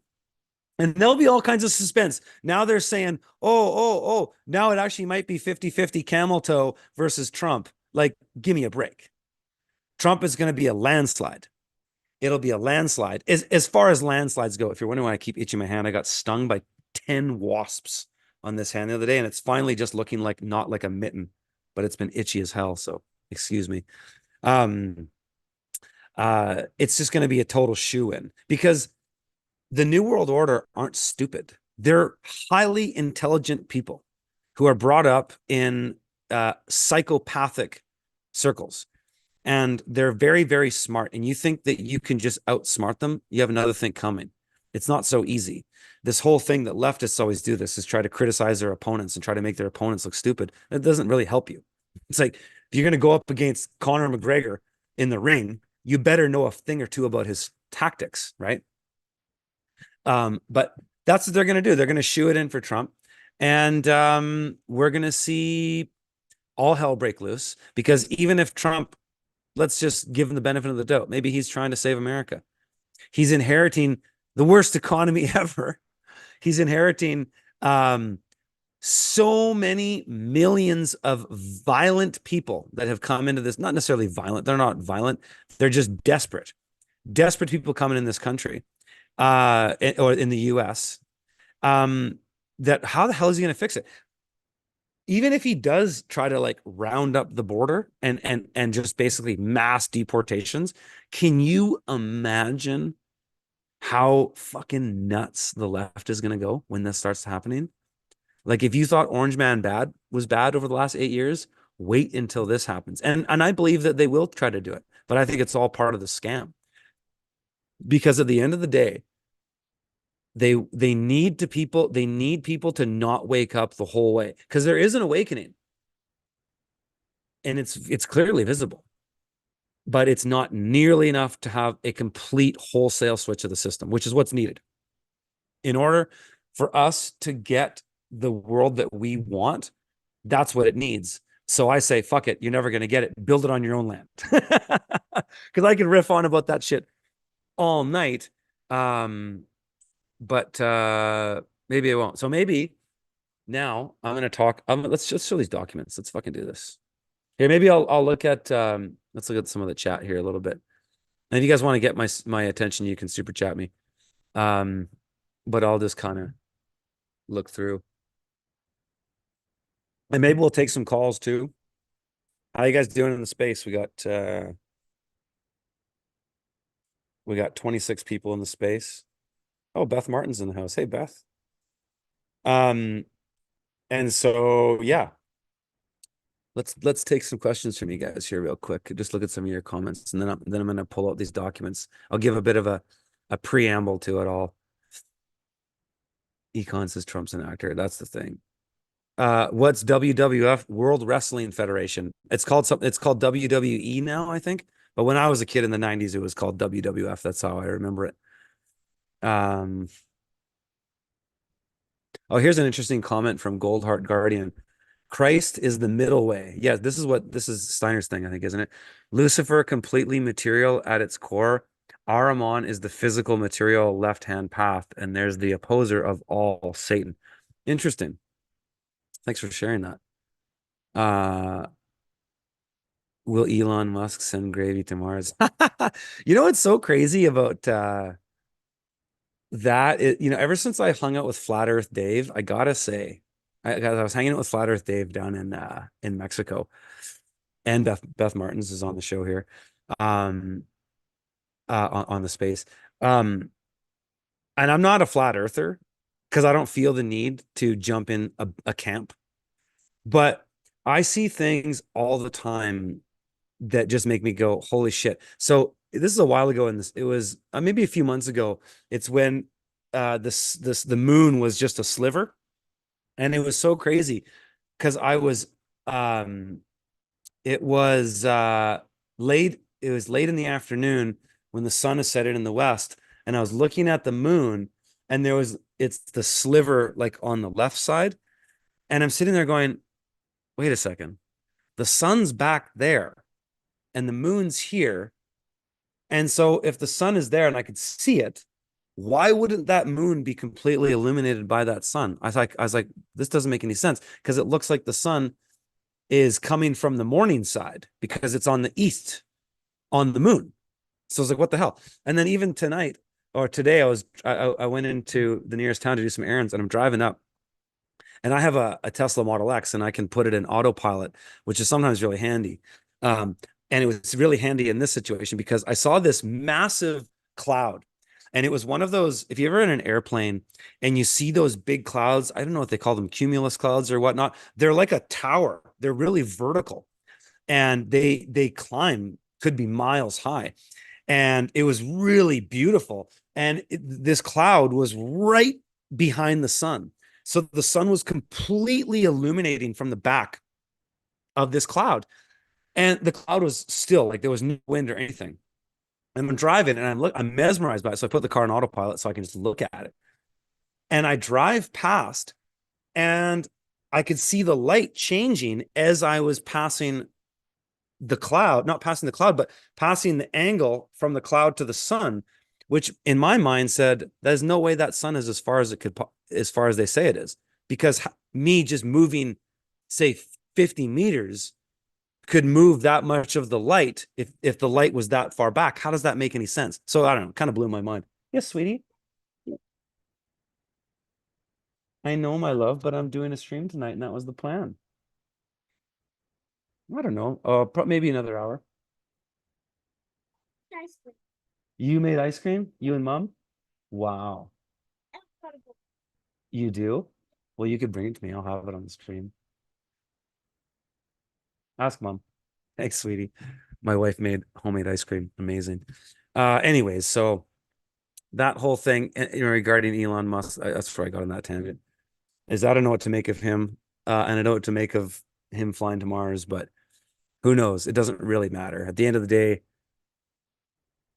what difference does it really have in my life? It doesn't really have any. I find it interesting though, because the thing that I find most compelling about flat Earth and that whole flat Earth thing is that if you're a conspiracy theorist, and I'm essentially I'm a bona fide, I've been down the conspiracy rabbit hole for 24 years. So, I'm a pretty seasoned vet as far as that is concerned, is that if you have identified and found lies in any type of grand narrative, where do you stop? Like if you started at 9/11, where do you just now, is that your point of reference and that's your timeline? So now you're only interested, so now conspiracies only started there. It's like any conspiracy theorist would say, no, that's crazy, that's illogical. So that's where I think they have something, is that, well, it's clear that there's so many lies, and not even just lies, just hiding the truth and just obfuscating the truth. There's so much of that for so long. It's like, where do you start? Pick your poison, right? And so that's where I just go, who knows, man? It's it's crazy. It's crazy. So let's look at these chemtrail documents. So I mentioned this. I'll give you a bit of a preamble while I'm kind of opening this stuff up. I mentioned this months ago because I went to find some remedy, because the chemtrail thing is probably the only thing that really pisses me off. Like, because they're up there spraying in the sky. Wow, sweetie. Thank you. Oh my goodness. Look at that. With raw cacao powder on there. Thanks, my sweet. Tell your mom thank you. Um, if you start there, oh no, what was I going on? Oh, she totally distracted me. No, the chemtrail documents, right? So, it's the only thing that pisses me off. Like, I don't really care about the fiat money. I don't care about a lot of the things. Like, did you hear the new bill they passed? It's like, why would I? Why would I? That was another thing I didn't get in, a whole rabbit hole I'm not going to get into, but time has precedence in law too. And so why would I care about any new bill when I can find a remedy in time? And so I stopped caring about a lot of things in politics and government because I knew there was a remedy, either through the three remedies I mentioned before, or just finding something that stands the test of time that I can win on a principle from. And so, but the chemtrails, that's not the case. They're up there spraying aluminum, barium, strontium, in the sky, and it's coming up in the soils. It's ending up in the ponds. It's everywhere, right? So I started to get really pissed off about it. So I said, okay, I'm gonna look for some answers. And I better have some of this before it'll all melt on me. Ice cold gravy. And so I started looking around. I found a document called the Weather Modification Information Act. Let's see if I can pull it up here. Yeah, right here.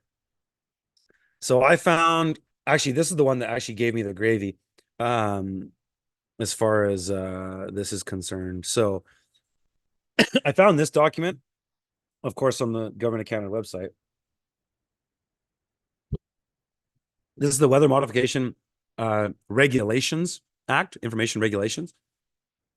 And this tells you, kind of lays out what they're going to do, how they're going to do it, what statutes it's subject to, blah, blah, blah, blah, blah. And so there's another one called there's the Weather Modification Information Act, and then there's the Weather Modification Regulations Act. And at first I just had the Information Act, and it didn't really get me anywhere. And then it was the Regulations Act, this one, that got me to the Minister of Environment, that's who's doing it. So I call the minister, and I'm not kidding you, I probably spent 10 hours on the phone between 3 or 4 different people over the course of a week. Because I had a little bit of time. Okay, I'm gonna try to call these fucking guys again. Let's see if I can get some answers. And so a lot of back and forth. People there have no idea. I'm like, I'm looking for, what my request was, is I'm looking for records that were made for geoengineering as per, it was like Article 2A, I believe, something like that, of the Weather Modification Regulations Act. It says that all records must be made public. So I said, I want the records. And the guy's like, so wait, you want the weather records? I'm like, no, dipshit. I want the weather modification records. And they're like, it's probably just a bunch of liberals who work there. They don't know any of this shit. And they're all totally compartmentalized. And so, anyways, I bounced around a lot. I eventually got forwarded from one of the people at the Minister of Environment's office to the Access to Information Department, which is where you file these ATIs, these access to informations. And so I said, hey, I want to do this. I was connected with some French Canadian woman in Gatineau.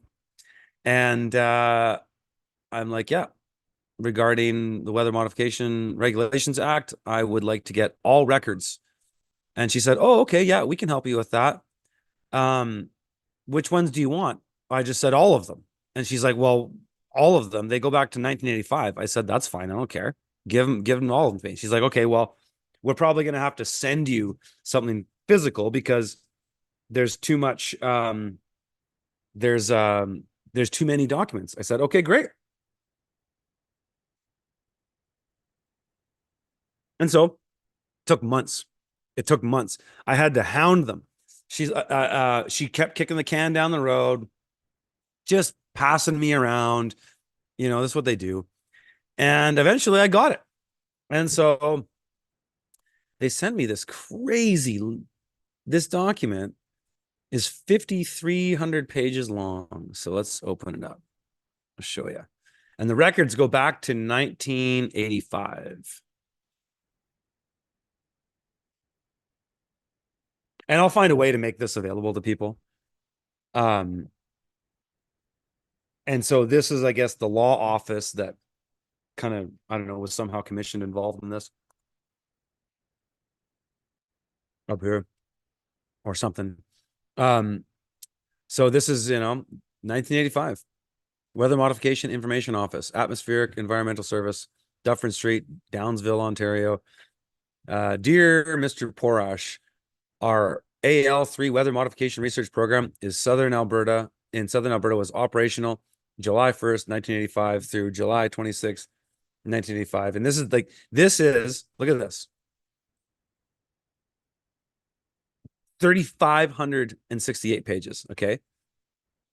And I actually had some of this information prior because a listener sent he did an AT an access to information as well for Alberta, and they sent him like a sliver of this document. And so I'm going through this and I'm going, okay, yeah, okay. It's just a lot of this is like studies and tests. And look at this. They got photos in here, they got maps showing where they're doing it. And the thing that's kind of lame about this whole thing, and I spent a lot of time on this. This thing is a giant fucking nothing burger. It's a giant nothing burger. What they've showed me here, and this is going to go to the next level of where this is going to go. What they've showed me here is basically only records for, and I think they're doing this as a, it's kind of they're throwing me a bone, hoping that I'm going to take this and walk away, but it's not enough. This is all, look at this. Here's the team. Here, there we are. 1997 staff. There's the staff. There's everybody there.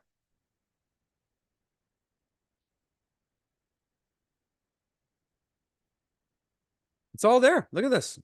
But it's not all there. But they're showing everything, like how they're doing it and everything. So if anybody wants to, debate geoengineering, that's just like a non-starter. Geoengineering is just a bona fide fact. The problem is what the government has done is they have front loaded it with, or not front loaded it, but they've fronted it with this so that you think this is the only type of geoengineering in Canada. And so all this is basically just about hail suppression in Alberta, which is not the kind of chemtrailing that we're talking about. It's not the the aluminum and the barium and the strontium of the high stratospheric stuff that jet planes are doing.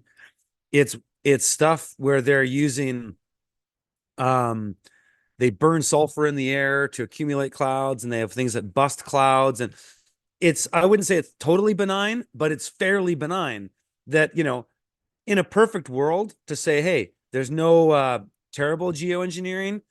And if this was out there, I'd be like, yeah, this isn't that bad. Okay, it knocks out some hail, which is pretty brutal in Calgary. And so, you could justify this in some degree. And that's obviously what they want. But here's the thing. So up on the first, there's always the gravy is on the first few pages, and I'll show you the gravy. Because I emailed them back and I said, where's the rest of the records? And she said, well, there isn't anything. That's all we've done. It was in Alberta. I said, bullshit. On page 17, it says right here,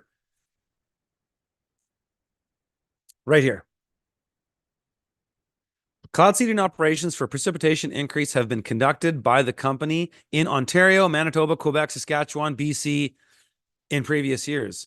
So where's the rest of the stuff?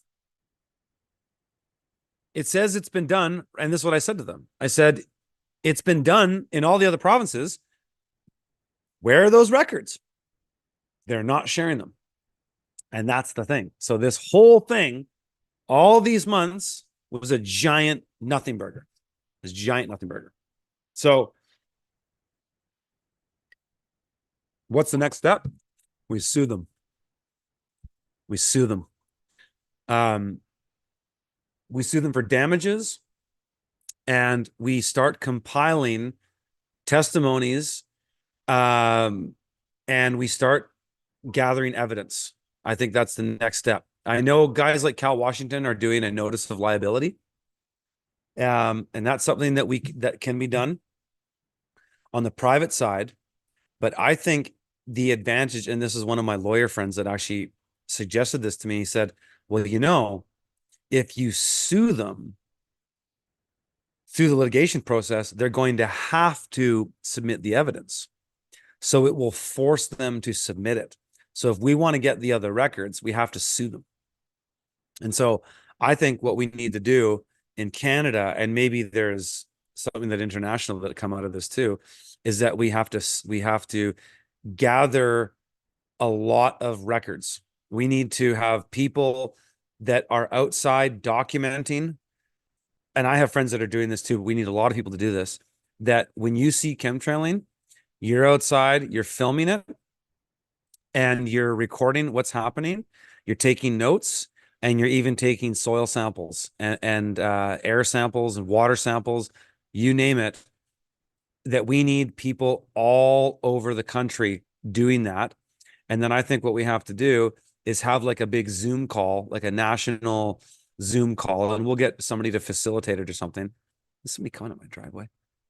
Um, and oh, Loran's always showing up at the wrong time. Is that we have to have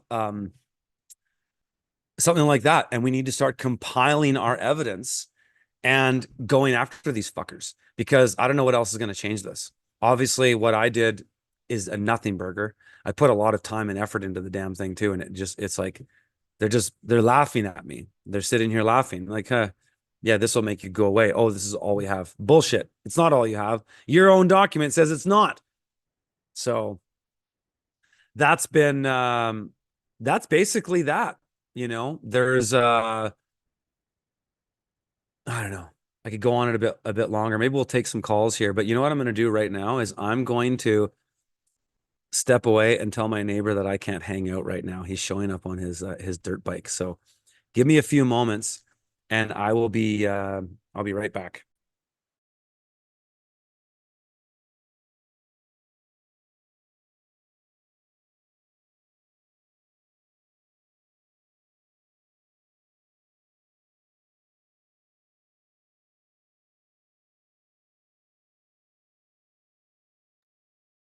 All right. No problem. My neighbor's just coming to get his dog.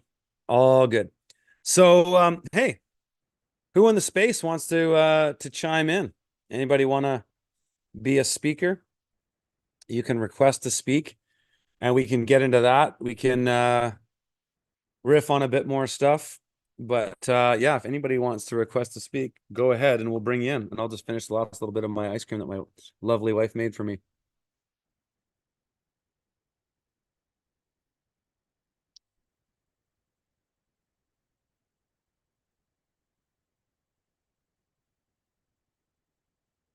Amazing. There we go. Anecdotes. Anecdotes wants to come in. So keep in mind, folks, those of you who are watching on YouTube, you will hear them talking through my phone. And let me know in the chat if the audio isn't great, and I'll try to kind of move it around a bit.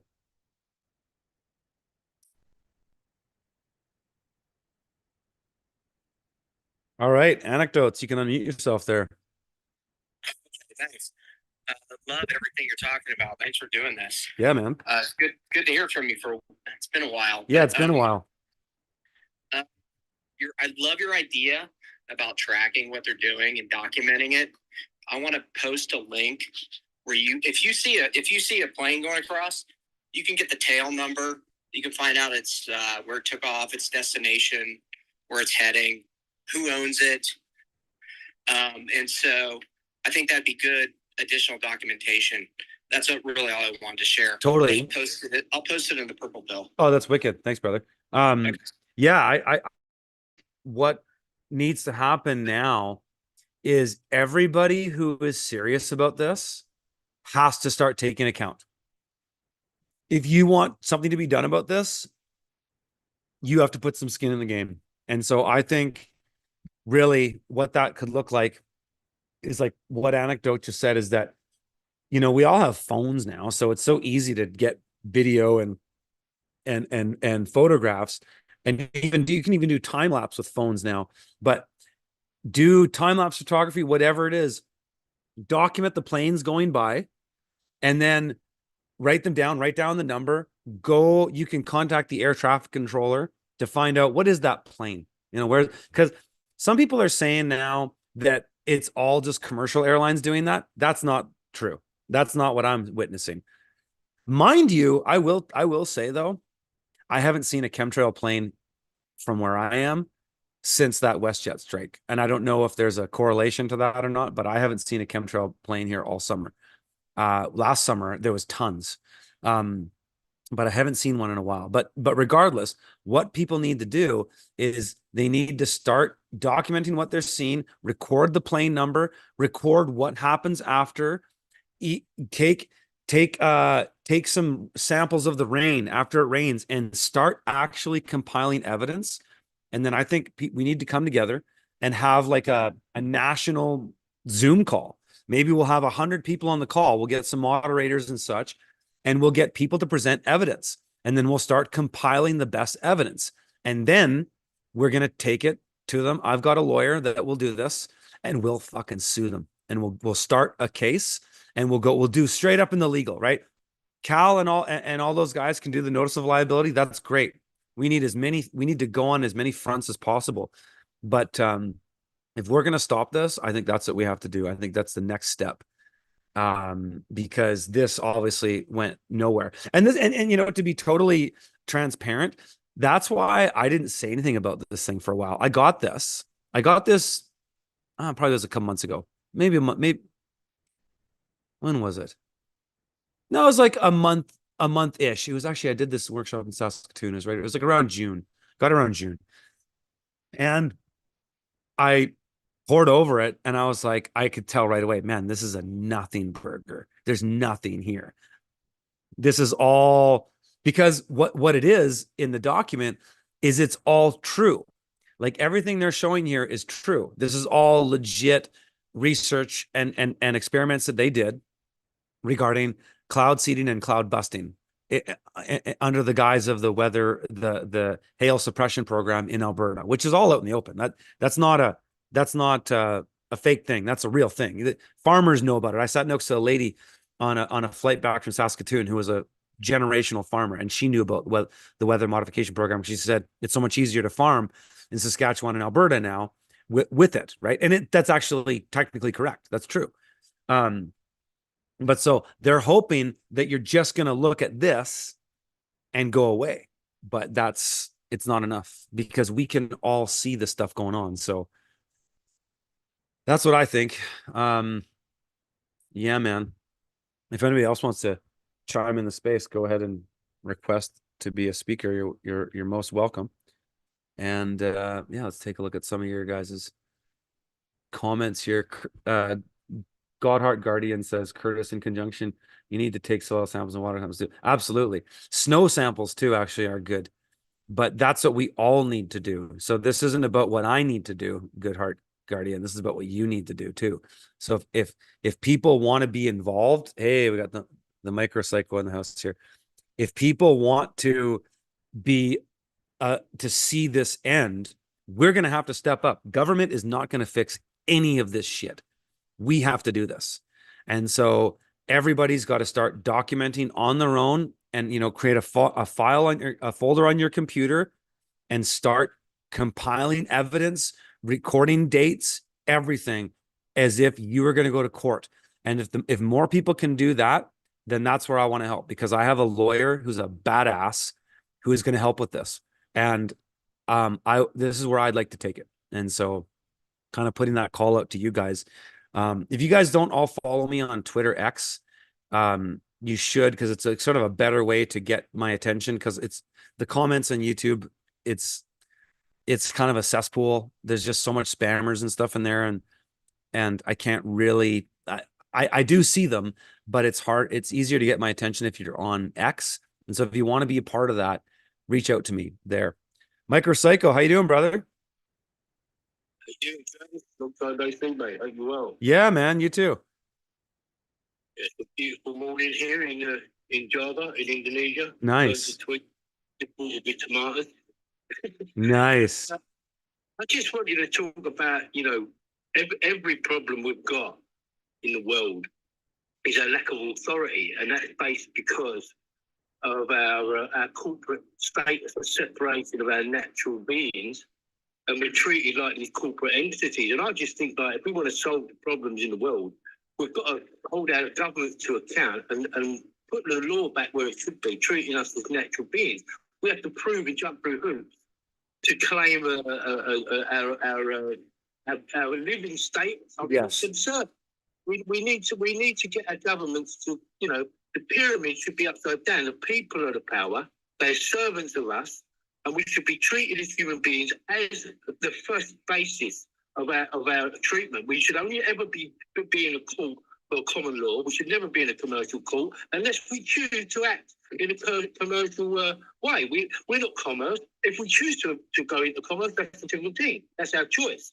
But, as standard, we should be looked at as natural human beings, and we should have the power of a natural human being, and we should have the authority over our government, not the other way around. Yeah, well, dude, I 100% agree with you. But what you're describing gets into this conversation of how the world ought to be versus how the world is. So, how the world ought to be, yes, I agree. Natural law, absolutely. The problem is the average Walmart shopper. That's the problem. Is that I 100% agree with you in everything you said. But if you're talking about us taking ownership of it, have you been to a Walmart? I don't think they have them in Indonesia, but you know what I'm talking about, right? You get the metaphor. What do you have them in the UK? What's your really shitty, lowbrow shop in the UK, right? Yeah. So it's the same thing. It's like you look at the people, and do you think those people give a shit about what you and I are talking about? Hell no. And so that's the problem. You're right, but I just think, as a base level, we need to get rid of the QV. You shouldn't have to prove you're a living being. And all courts, they twist their hat and they're all these different jurisdictions where the law has been split into the land, the sea, Yep. the air. Yep. The law's the law. It's a trick. And a human being court. And if there's no harm, injury, or loss, there's no crime. It's as simple as that. Yes. Well, that's it. And I totally agree. And it's like, I don't know if you were at the beginning of the stream, but at the beginning of the stream, I was kind of talking about that, is that the only way anything's going to change, there's two ways that I think things could change, like for the real individual, not just some bullshit policy shifting around or slight shifting of taxation numbers here and there. I'm talking real fundamental change, which is down to what you're talking about with the Cesta KV trust, is that either the system is completely gutted and replaced, and then we have some kind of natural law thing. But in order to get there, you would almost need a miracle, because people are so fucking lazy and stupid that how the hell could you have a world of people who take ownership over their own lives and expect that to go anywhere, when most people they just want to mail it in. They just want a fucking welfare check. They just want free shit. So, or you somehow get control of the political apparatus and take the Cesta KV trust system as it is, because in that system, what we actually are is agents to a trustee. We're not even actually the trustee. You're the agent to a trustee. And so you're even one step removed from being a trustee, because if you were at least a trustee, you'd have a little bit more administrative power, but you don't. You're an agent to a trustee. And so what we could do is take that and appoint all those agents as beneficiaries. Right now, the beneficiaries are God knows who.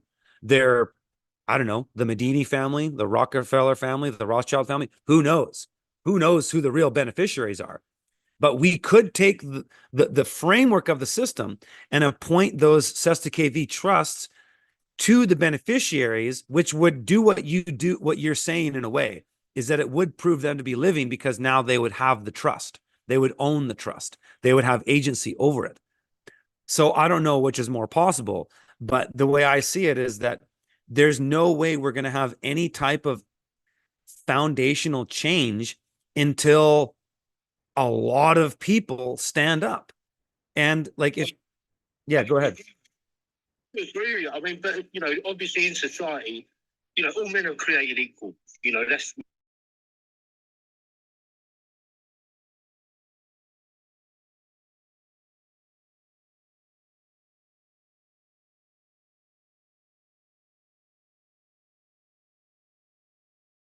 hear me? Oh, there you are. But the problem is they build these industries around it and then they financialize every single aspect of it, and it becomes the biggest movement on this planet in every country, because every country is under this system. It should be that all people are recognized as natural beings primarily. That's the first status you are, and you have all the rights of a human being under that recognition. Yeah. And stuff. We have a second tier system for people that can't provide for themselves, and there are in my paying tax to people out that are worse off than us. And I think once you get rid of that, because all they're doing is skimming off of our value. Oh, of course. And they're stealing our money. Well, dude, we don't. If we had a proper system, you wouldn't need taxation at all, because where the real value, it's the same with the birth certificate thing. Taxes are just paying interest on borrowed money. The real value of any country is the people. It's the human resources and also the resources themselves. We could have a system. I don't want to sound all utopian like some socialist, but we could have a system where we literally did what you said. We could take care of people that couldn't take care of themselves, and we wouldn't have to tax the productive, because when you tax the productive, you create glass ceilings and you create limits to our potential, whereas our potential is limitless, but our system doesn't accommodate that limitlessness. Our system imposes limits intentionally so that we don't evolve or grow to our fullest potential. That is the entire point of the system, in my opinion. So I agree with you 100%, brother. It's just, it comes down to one of these things where we could philosophically debate it until we're blue in the face. But at the end of the day, I know you're on a homestead and I am too. So, we're both doing all we can. I mean, at the end of the day, the land is the dominion of the people. It's not owned by government. The government doesn't. And the resources of the land are abundant. If it was managed Endless. properly and no one would want for anything. Like you say, there would never be scarcity. It's designed and created scarcity. Exactly. And they're all speed, all corrupt. They need to be able to account. They need to take down this STQV Act, because that is the basis, alongside the financial system. The STQV and the financial system is how we are enslaved. Well, if the Cesta KV was ever undone, it would undo everything after it, right? Because all of the financial systems are all coming from that. It's all this big pyramid, right? Like that. And I often say, it was unum sanctum from the Vatican that preceded that too, because that was a part of what got us to Cesta KV, was for the Vatican to hold all the souls. So they justified being able to take and manage your estate your entire fucking life, and never told you that you had to come forward to prove that you're a living man, right? That's the thing. So it's absolutely ludicrous. It's all upside down. And and I know what you're saying. Most people don't give a shit. They can't. They can't even bother what their own art. But for us, for the majority of the normal, conscious and sensible people, we can deal with the hangers on and the dredgers.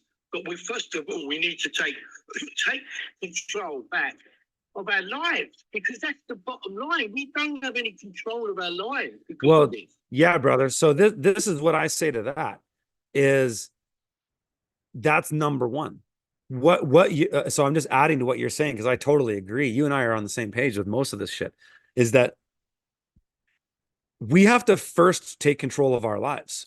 And so most people have a long ways to go. And so we can't expect any type of institutional change until the average person is taking account and responsibility for a hell of a lot more in their life than they are now. And so that's where I just go, that's where I'm focused. That's what I'm doing. I'm trying to show the way as best I can on how to take responsibility for an agency over my life as much as I can. And hopefully that's a good example for people, because if we don't start there, you're not going to have any luck in politics. If you can't change yourself, I mean, look at most of these politicians. They're complete hypocrite. They're hypocrites, right? They're often guilty of the things that they're accusing people of, right? So it all comes to us, man. I totally agree. But I appreciate you, brother. And I'm going to bring somebody else in here. I'm going to bring Juniper in. He or she's been waiting to speak there.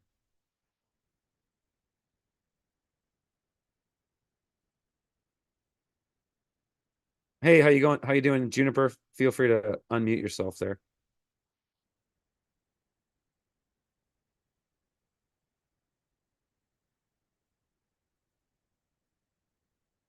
Okay, you'll come in when you're ready. Hit that mic. Oh, we got Wogpog in the house.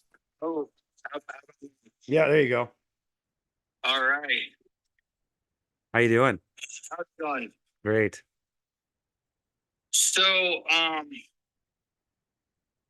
a few months ago, I started basically directly engaging the chemtrails. Um, By Real simple. boiling vinegar? Well, you turn me on to the vinegar, uh, and I ran with that. But I found after hold on a second here.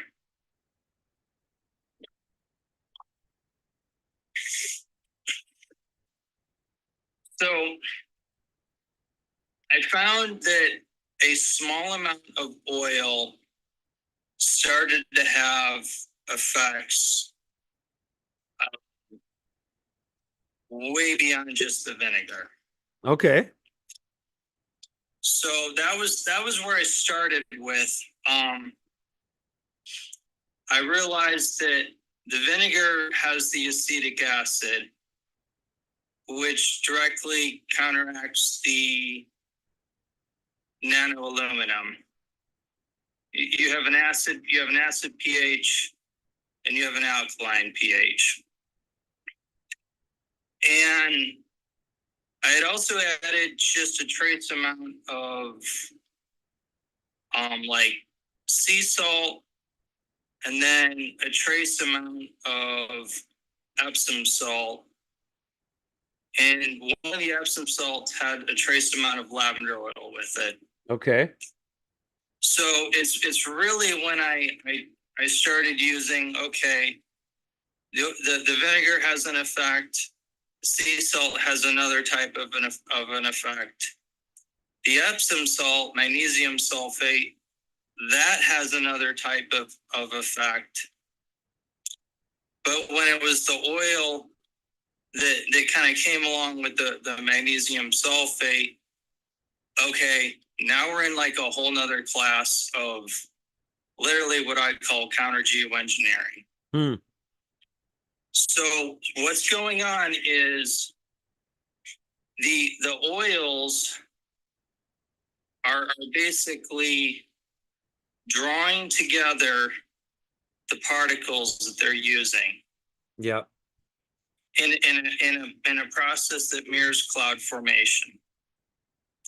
So what you'll start seeing is your haze, your synthetic haze will dissipate, and you're going to start drawing in the particles into the real clouds. You'll get lighter clouds, you'll get really dark clouds. But what changes is all of a sudden you're seeing light through the clouds.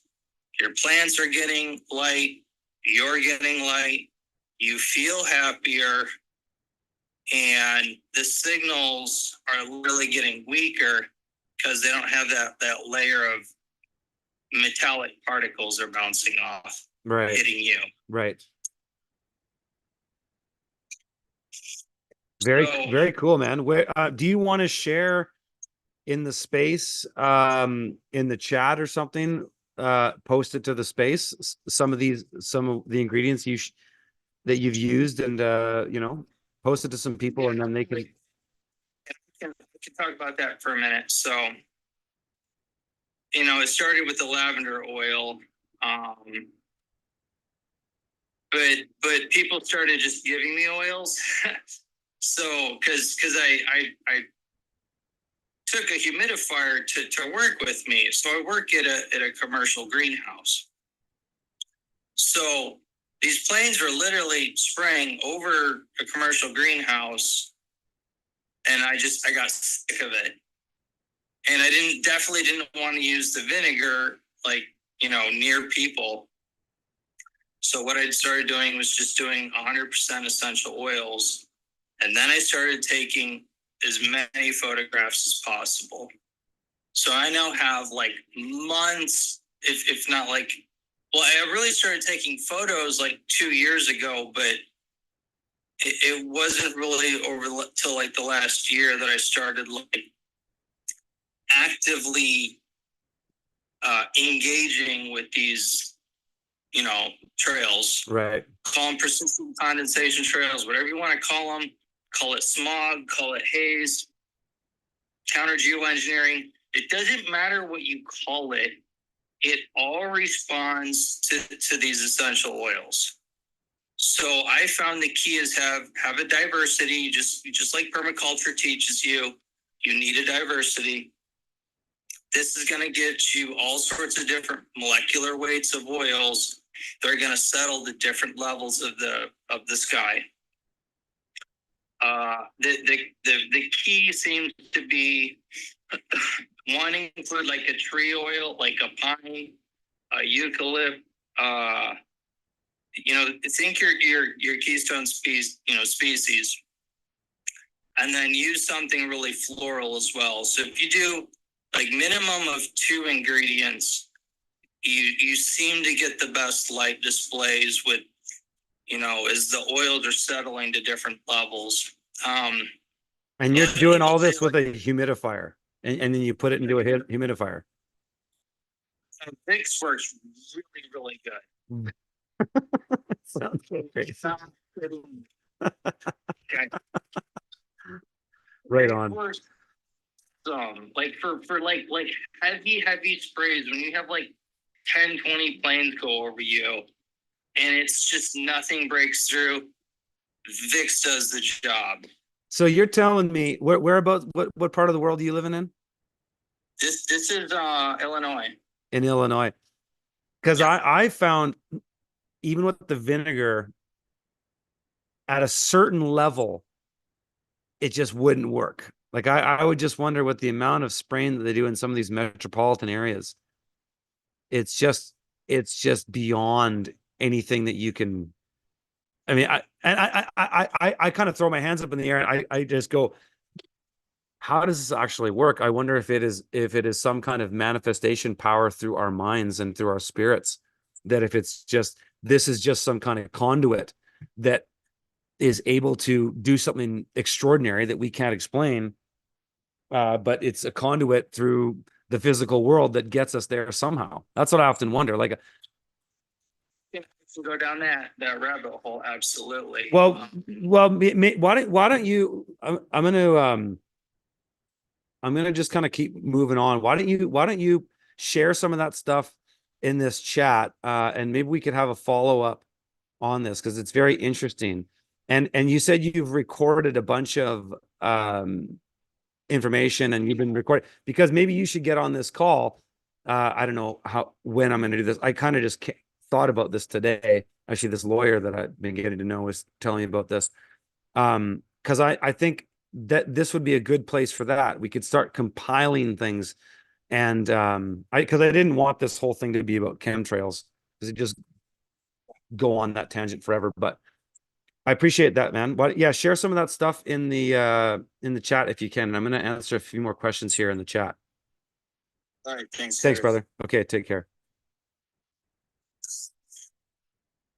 So that is interesting. I'd never heard that before, but before I heard about boiling vinegar, as insane as that sounds, I'd never even considered that. So, and then I did it and it worked. I was like, holy shit, it's crazy.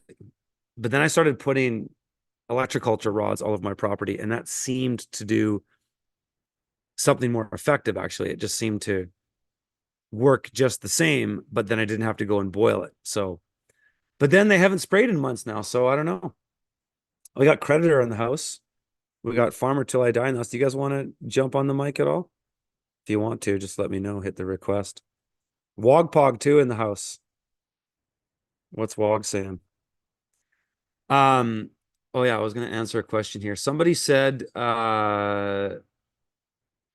Curtis, do I have a Telegram channel? Yes. And that's really the only place that I share any of the law stuff that I'm doing. So if you want to know more about that, just follow me on Telegram. It's SHTF Farmer on what is it? T.me at SHTF Farmer. So you can follow me there. Because I've got a bunch of dates. I'm going to Comox this weekend, Vancouver in October, Edmonton. I think in November, going back to Toronto too in December. Wogpog, how you doing, brother? Yeah, doing good. I was just monitoring something else. There's like this huge hailstorm going on right now in Calgary, and me and you aren't like, I'm not in the camp of like everything is a chemtrail, whatever. Sure. I do know they've been trying it out for years and all that. Yeah, we get bad There's, weather. like, yeah. Yeah, there's huge like hailstorms. But the interesting thing was because another guy did a FOIA request for whatever's going on in Alberta a few years ago, and apparently this like insurance company had like, whatever, right?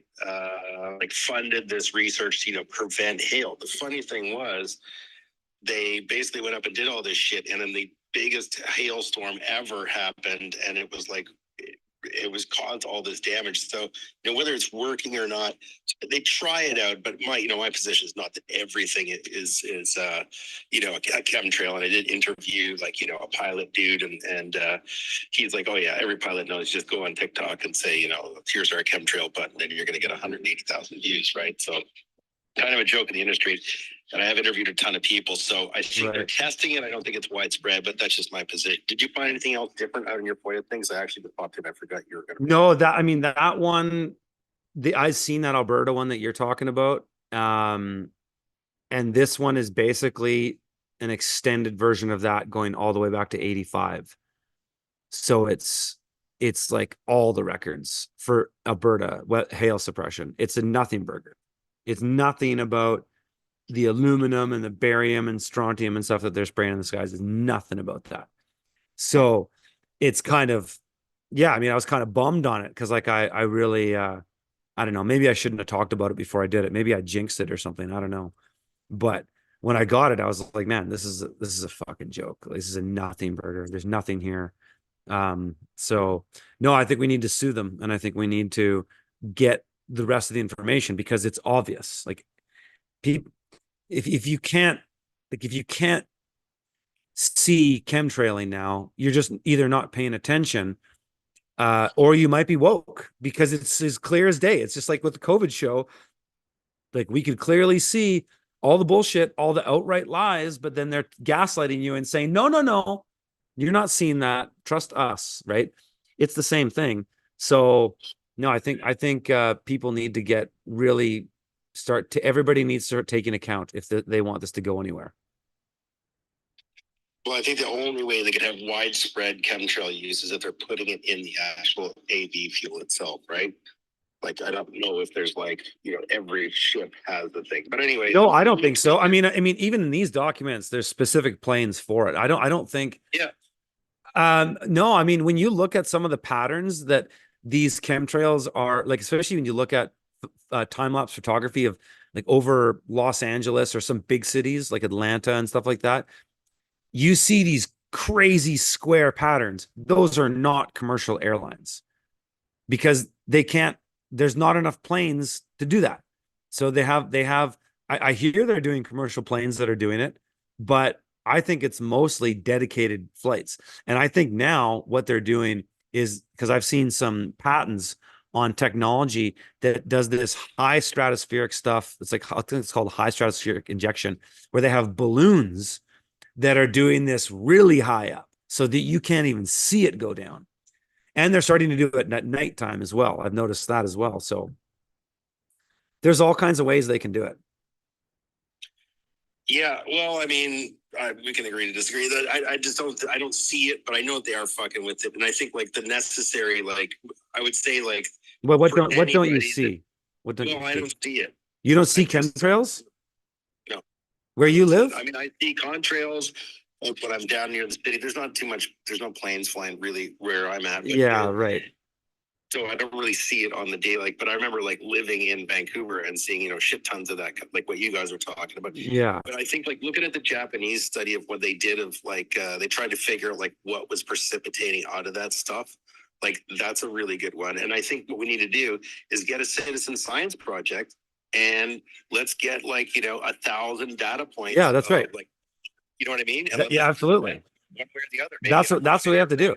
You almost have to have, and I mean, this comes beyond how much I can organize myself with my schedule, but you almost have to have a bunch of people participating in something that maybe there's a web page or something that people do daily posts. Like you said, imagine if you had, say, 1,000 people participating in a geographical area, and so you could get all these points of data and you really compiled the evidence. Like I think if people are serious about this shit, that's the kind of thing that has to happen. Because if people aren't going to really step up, like you said, look at the C19 thing. We're just in repetitive cycle shit. Like, let's step up and let's fucking do it. Okay, you guys aren't figuring out that the C19 vac is contaminated. We fucking figured it out. Pinned to my profile there, guys. By the way, PAC files, 18 hours of content, totally destroys the contamination in the Pfizer product. But what the deal is here, like we can do it if we get our shit together. Like, there's also a cool project. I'll find it and stick it up. There's this Japanese project called SafeCast, which is totally along these lines. Where basically like the Fukushima bullshit happened, right? yeah, And then everybody was like, "Oh my God, what are we going to do? You know, how fucked are we?" And remember the disinformation agents that took that like tsunami wave. Remember that like picture of the Pacific and it showed all this like orange shit coming. yeah, totally. It was fucking knob. That Yeah. was bullshit. Right? Yeah, right. That was like a tidal wave, like wing height, like oh, it's a 3-centimeter wave. Came over across to Alaska and they're like, oh, see, it's all this. It's because I monitored that like a fucking weirdo because I used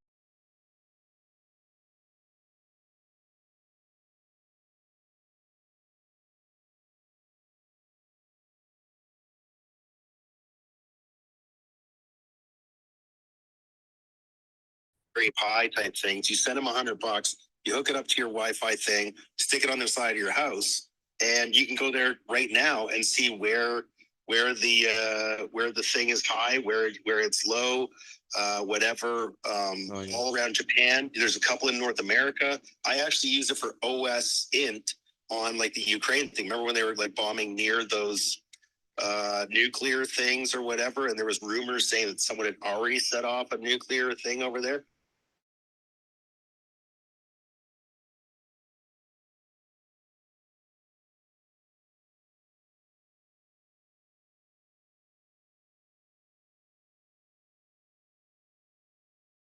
Airplanes without any of their infrastructure on our own infrastructure. That's called ADSB/exchange. Like this is the time where we're so fucking empowered. But what I see, like you see, Curtis, because we've spoken a bunch of times, it's like people are onto the fucking shiny thing, right? Exactly. The political thing. Yeah, it's like constant bullshit. And I was just reading this like chaos, you know, the essay there. I just retweeted it. People can go perv on my timeline there somewhere. But it's like this guy, I think it's like Terry Massier or whatever. He's like, oh yeah, the chaos is all coordinated. He's like dead in 1973, right? But think of like Paul Wolfowitz, like his Wolfowitz doctrine, all of this shit. The chaos is there because they think it gives them power, right? So it's like, oh, let's create a whole bunch of chaos. We'll guide everybody through it. We can use the Hegelian dialect because the people are going to demand this shit, or we can just use some brute force because you know the people are scared or whatever. And it's exactly what we're living through. They're throwing all of this shit there, and chaos coordinators and agent provocateurs that come into these influential spaces and pieces of shit. Social media influencers like Kim.com, they further this shit, right? They're just out there like that Zuby dude. Like it's incredible the way they twist these words. Like, oh, this guy's really making a lot of sense. But if you really listen and carefully analyze their words, they're nudging you right into the fucking bear trap, dude. It's and everyone's like, well, I love Zuby. What are you talking about? It's like, no, dude. All these popular pricks they're like mind fucking you on the slow. You know what? I don't know if it's that they're mind fucking you. It's just that they get promoted because they do what the algorithm wants them to do. Like I don't think it's I don't think like Zuby is in some conspiracy, right? I don't know if you're suggesting that. I don't think you are, but it's It's just that like everything. no, but it's just that the problem with platforms, and this is what I've just been enjoying so much, but just doing things in the private these days is just like I don't have to fucking pander to the algorithm. And I don't anyways. That's why I don't make hundreds of $1,000s a month off YouTube, is because I don't pander to the fucking algorithm. I never have. I hate it. But that's what these guys do. So everybody who gets really promoted and pushed with these platforms panders to the algorithm. And that's, you know, Tweet was like this doomsday tweet where I circled in Bill 36 out here in BC. They passed this like bill, so next pandemic 2.0 they can really fuck over the doctors and nurses, where it's like, it's like it's 16 main points of it, but I got like 100,000 views at it, which for me is like, crack the champagne or whatever, because most of my tweets get like 400 views. But the deal with this thing was something along I had just basically circled in red, like the BC government can basically take any entity like the WHO or whatever, who gives a shit, the Bangladesh, medical journal can like say something, we can implement it and make it into law without like going through any whatever, right? So I had circled this thing in it, but it kind of like, oh shit, I kind of like pissed, like, I made some witty jokes before, I made some memes, I did some positive stuff. But no, if you do like the doom pill tweet and it's like, oh yeah, here's 100,000 views on it, like, well, fuck, it's like, because it feeds the demoralization. exactly. You're talking about, exactly. right? And that's the game. And that's where a lot of right wingers are falling into a big trap with Trump. You watch, he's not going to do even a like a tiny percentage of the things that he's going to campaign about. And there's going to be a real depression that people are going to go to probably 3 years into his presidency. People are going to start to get really bummed out. Like, oh man, we got suckered again to buy into this bullshit that does nothing. So yeah, man, I agree. I'm going to bring in, thanks for that, Wog. I'm going to bring in Farmer here. And then we got Truth Farmer in the house too.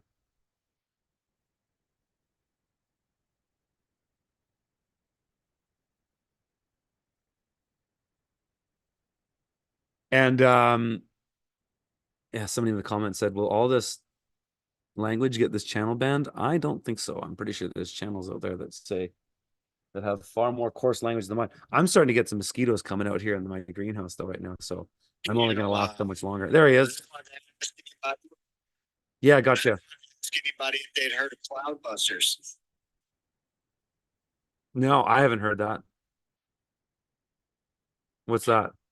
They're basically like a big ass orgonite that you can bury in your yard. Oh, that thing. Yes. We set up time lapses.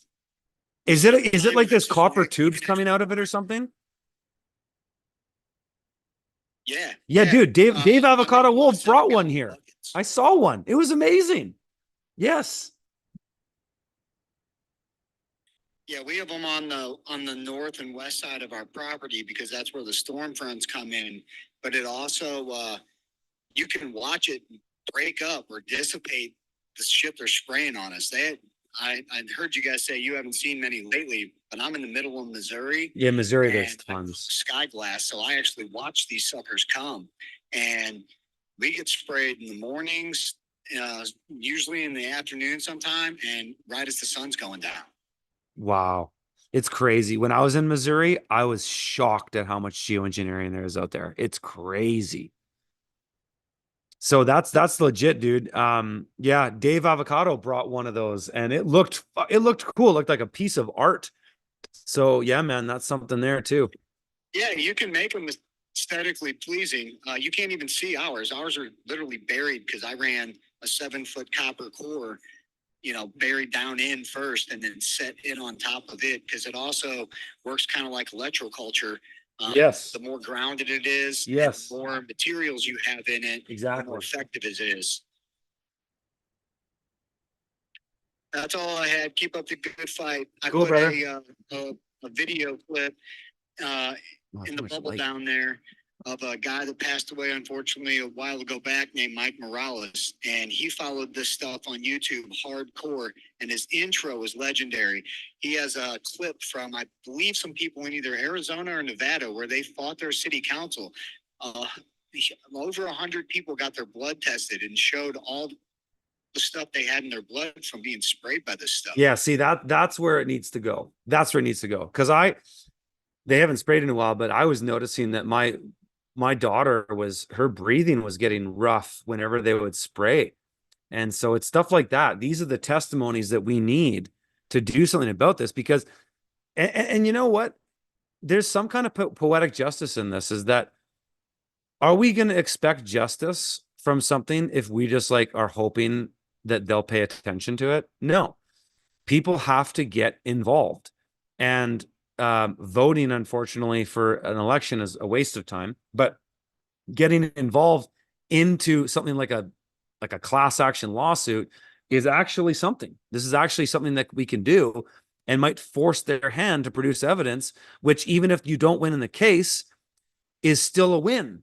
Because even if this is what I learned from this lawyer, is that by just getting the suit filed, it's going to force them to produce the evidence. So even if you don't win, you still get the information out there. And so I think that's the key there. So Correct.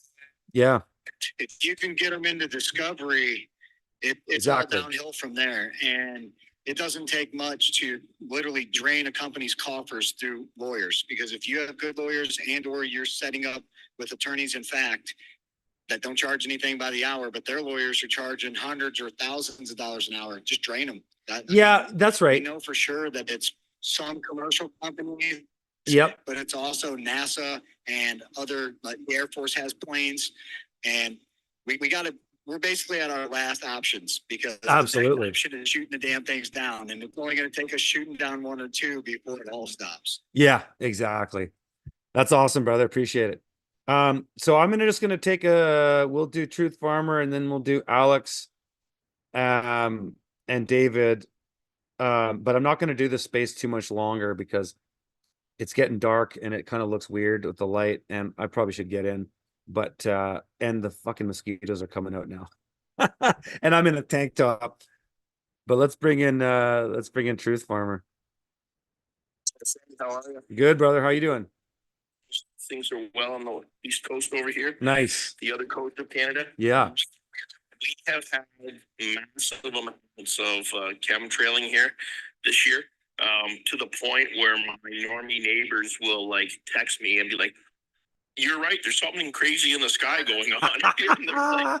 It's like, okay, yeah. If they're seeing it and they think it's worth telling Crazy Farmer, then there must be something going on, right? Yeah, exactly.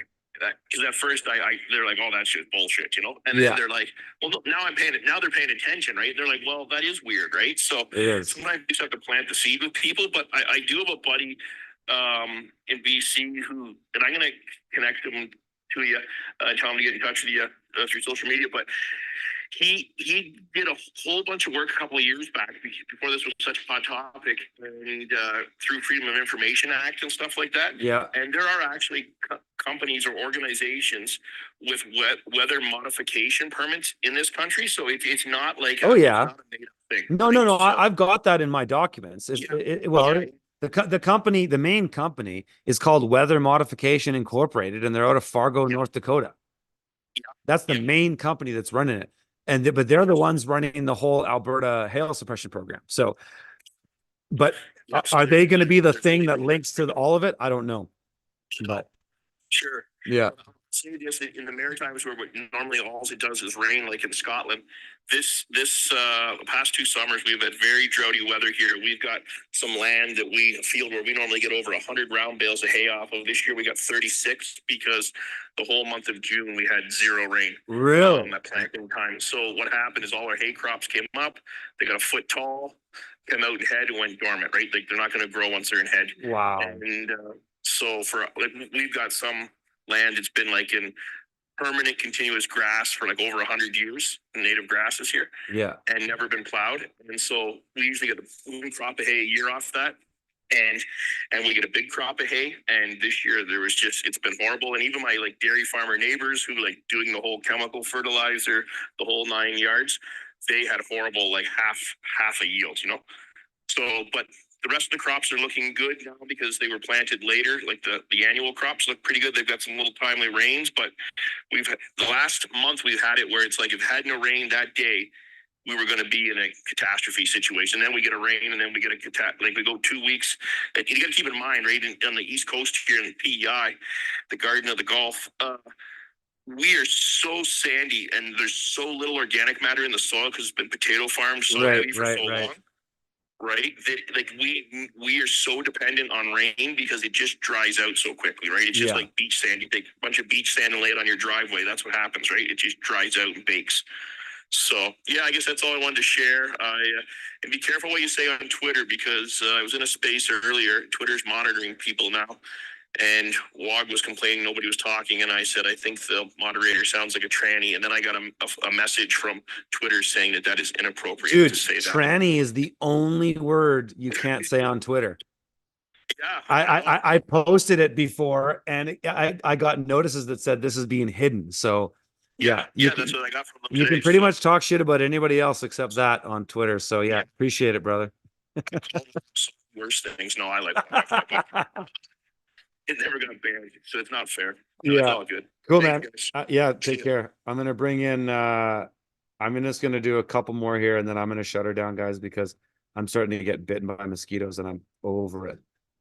I'm sitting here like rubbing my legs and making sure they're not stuck on my biting on my ankles. Is that Alex? Yeah, you can unmute yourself there.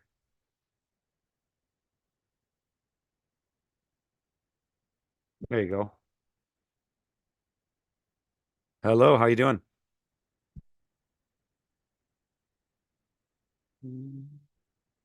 Oh, you're not coming through. Here, can you hear me now? There you go. Sorry. No worries. Unblock, all my secret sensors. No, I'm in Parksville, Vancouver Island, BC. Oh, nice. Absolutely beautiful. I actually just went through a hoodie on because the skeeters are coming out. Yeah.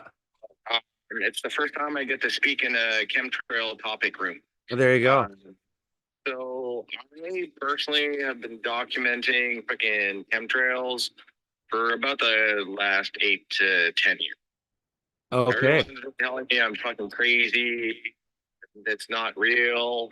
I remember watching a video from this lady in living in like an off-grid property where she took samples of the snow that was in her fucking middle of nowhere place, and her dogs couldn't walk outside anymore. And so anyways, she sent samples of the snow full of aluminum, barium. This is in the early days of chemtrail spraying because they were trying to figure out the proper dosage. The right mix. Yeah.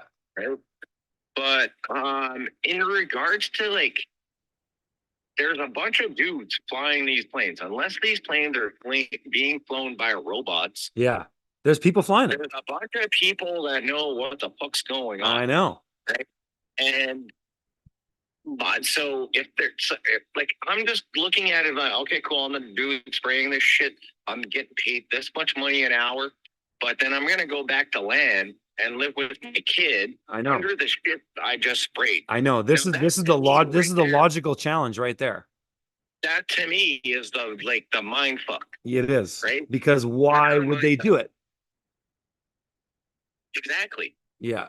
Like, you are willingly, knowingly committing ecocide. You're killing everything. Yeah. So in regards to where I live right now on Parksville, I live like I'm like 2 minute walk from the Englishman River.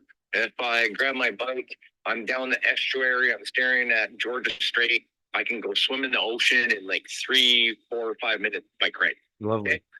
They keep spraying the shit, and right now the direction of the wind is aimed for the mainland. Okay? Yeah. But the thing is, it falls into the ocean and it's killing everything. And then we also had this year, we had a seasonal moth spray job to make sure that there was no moth invasion. So there's fuck all bees. Well, they spray Roundup from airplanes in BC too, right? To manage some invasive weeds. It's madness. If the NDP wants to do, It's crazy. it's bad. Yeah, it is. For me, so right now it's middle of this summer. I remember last September and October, in Nanaimo, there wasn't really that much forest fire smoke being affected in the lower mainland. There was nothing. Yeah. Like everyone had a hard time breathing. My eye, like even for me. So I'm a regular smoker. I'm a smoke weed. I'm the anomaly, right? I don't get sick. Last time I got sick was like 12 years ago. I smoked 2 packs of cigarettes a day. I'm 49 years old. I was a break dancer. I was addicted to every fucking drug in the book except something with the needle. I'm supposed to be dead, right? But here I am, still fucking completely working 10, 12-hour days in the heat. Like I'm 25, still getting shit done. But I swear to God, last year in the fall, it felt like it was back in 1985. And I was like ducking down at the family Christmas party because there's like that thick cloud of cigarette tobacco smoke in the basement. Right. And weed and whatever. Great. But whatever they're continuously spraying, it's got a purpose. And I will land the plane with this final thing. And apparently Bill Gates is developing plants that are resistant to aluminum. To aluminum. Oh yeah, I've seen those patents. Yeah. That's all out in the open. That's nothing new. Yeah. Why would they do that, right? So yeah, anyways, brother. Right now, my little piece of garden is kind of doing well. I think I should have put like little tarps over it and just like fed it water. But then the thing is, the water comes from the dam up the river where shit still gets sprayed into. So what do we got to do? Ionize our water so we can grow real food without protecting all of it. I haven't had any problems in my garden yet, but yeah, who knows, right? And it all varies in different places. But hey, I'm gonna bring in my last thanks for that, Alex. Yeah, man, I'm gonna bring in David here, and then we're gonna shut down the space and the stream, and I'm gonna go inside and go to bed. There you go, David. How you doing, brother? Hey, Curtis, how are you? Man, awesome. How are you? Not bad, thanks. Listen, I want to say thank you for catching up. It's fun, these talks. It's hilarious to hear everybody's conversations about all these subjects. It's a lot of fun. Yeah. I actually wanted to change the subject a little bit, sure. But I don't know how much you have left in you with all these mosquitoes around you. Yeah. Well, let's see. Lay it on me, and we'll see. So listen, I wanted to change the subject a little bit about what's going on in the Middle East. I don't know if it's something that is on your radar, if you think it's a big nothing burger, if it's worth talking about, or if you're watching a little bit of what's going on down there. It seems like it's a big deal with a lot of people on X. A lot of people are talking about it and are all waiting about what's about to pop off down there. Yeah, with Iran and Israel, you mean?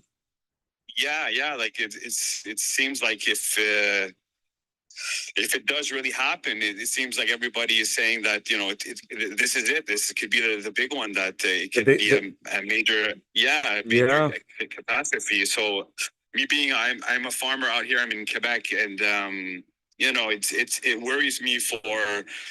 In particular with the oil. I mean, oil is really low right now. It's about $74 a barrel. But I mean, if things pop off down there, still like 100. It's still $1.80 a liter here in BC. yeah. Here it's about $1.60. Yeah. I don't know. Is it something that worries you? Do you at all? I don't worry about it at all. No, I actually don't really think we're going to see a real world war, but that's just my intuition. But the reason I believe that is because I think humanity, for the most part, is done with it. People just don't like Imagine during the, I don't know if you're old enough to remember, you probably are, the George I'm W. 40. Bush days. Yeah, okay. So you would remember George W. Bush, right? You're just a little bit younger than me. People were really excited about war then, but after it, they were not. People were over it. And so I don't think that America, the American people, really want to get involved in another war. So I don't really think that there's a lot of things that they can do, right? Typically, when economies get really bad, going to war is a good thing, right? That's what they typically do. Yeah. And that could be the solution. But I just think that the Western world is really, really done with war. And so I just don't think it's going to be an issue. I literally spend no time thinking about it because it doesn't worry me at all. Um, so no, I mean, maybe I could be wrong. I was debating Canadian Prepper about this. Him and I have become friends and text each other, and he really thinks it's all 5 seconds to midnight. And I'm just like, dude, No. I'm like, I don't think so. There's more value in the fear of war than the war itself. You know, the war, the fear of the war is the thing that keeps people in line. It's like in 1984, the war with Eurasia. You know, it's like always a thing and it's always there, but it was never really happening in the first place. Not to say that there aren't wars happening. There certainly are, and there's certainly a lot of innocent people that get killed. But I think the West is very done with it, and so I don't know. They're sending so many resources out right now with the Navy and all of that. It's just that it seems like it's going to get really serious, and it seems like it's already getting really serious. So, I know, but dude, listen, but it could literally be all AI videos now. it Like could all be what? AI videos. Like, well, just think about it. Have you seen how convincing some of these fucking videos are now? These AI videos? Yeah, no, Like, you're right. it's unbelievable. Like, we're at a stage now where you can't really trust anything you see on a device at all because we are past the Rubicon. Like, and there's no way that the AI technology that we're seeing now is the same as the AI technology that the deep state has. So like we're getting the consumer version that's like 10 years late.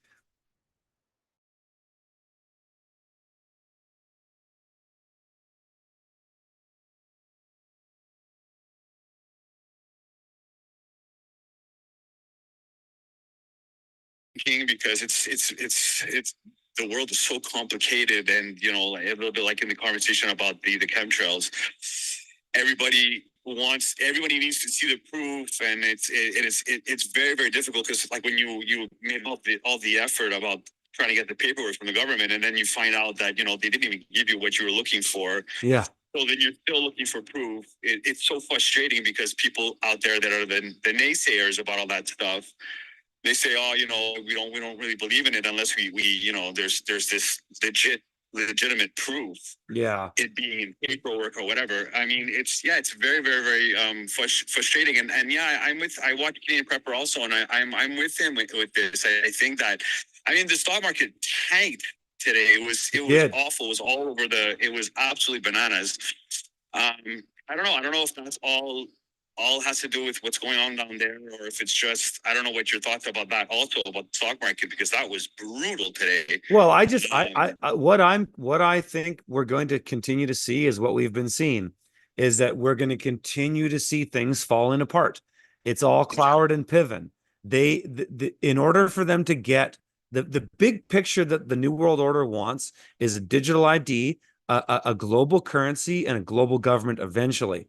And they're going to do anything to get those things.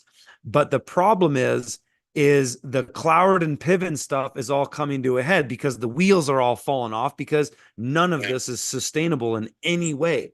It's not politically sustainable, economically, culturally, you name it. Society is falling apart in every respect, but that's by design. So they break you down to build you up. And so we are in the controlled demolition of Western civilization right now. We are in it. Yeah, and I totally agree. It's coming at all fronts. So yeah, expect more, and expect that if you want to continue a life of prosperity, you're going to have to go to extra lengths to get it and think outside of the box. Because, you know, if people are just going to go along to get along like they did during the COVID show, they're going to get what's coming to them. And that's not going to change. And I think we're about to watch the right wing of Canada and the US get totally woke with this Trump thing and turn a blind eye to obvious things that he's doing, that they just go, oh no, we didn't see that. And so I'm thinking, as far as that pertains to what you're bringing up on the geopolitical side, is that now pick your poison. Because now if people are already kind of woke in that they're willing to believe what the experts say over their own eyes, then imagine what they can do for a propaganda machine, especially coupled with AI and the video technology that they have to make things look so unbelievably real. How the hell do any of us know that any of it's going on anyways, unless you're there? Yeah, it's enough to make us all crazy. That's for sure. I mean, Yeah. it's So not, yeah, you're on the farm. You're doing a good thing, man. we all need to stay on our farms, right? Yeah, I'm ready to go 100%, and I'm ready to go. I'm a prepper also, so I have food for the family for a solid year, and I'm Nice. You know, sometimes it makes you feel, you know, a little bit crazy when you start prepping like this, because you just wonder, man, am I doing all of this for no reason? But I mean, what are the chances, percentage wise, do you think that Iran will, you know, legitimately finally actually attack, if that's a true, Well, let's say this is you know what? true. I'm certainly, this is an issue that is not my strong point, and so I don't really know. But I have, in my searchings of things, found that Iran has been under control of Israel for a long time. Iran is being controlled by the same Anglo-American Zionist establishment that pretty much control most of the world, and they're just a proxy. When they installed the Shah, as long as that was ago, Iran has just been is another puppet state for this establishment, and they just pit the Muslims and Jews against each other to keep people with their heads down, distracted, chasing their tails.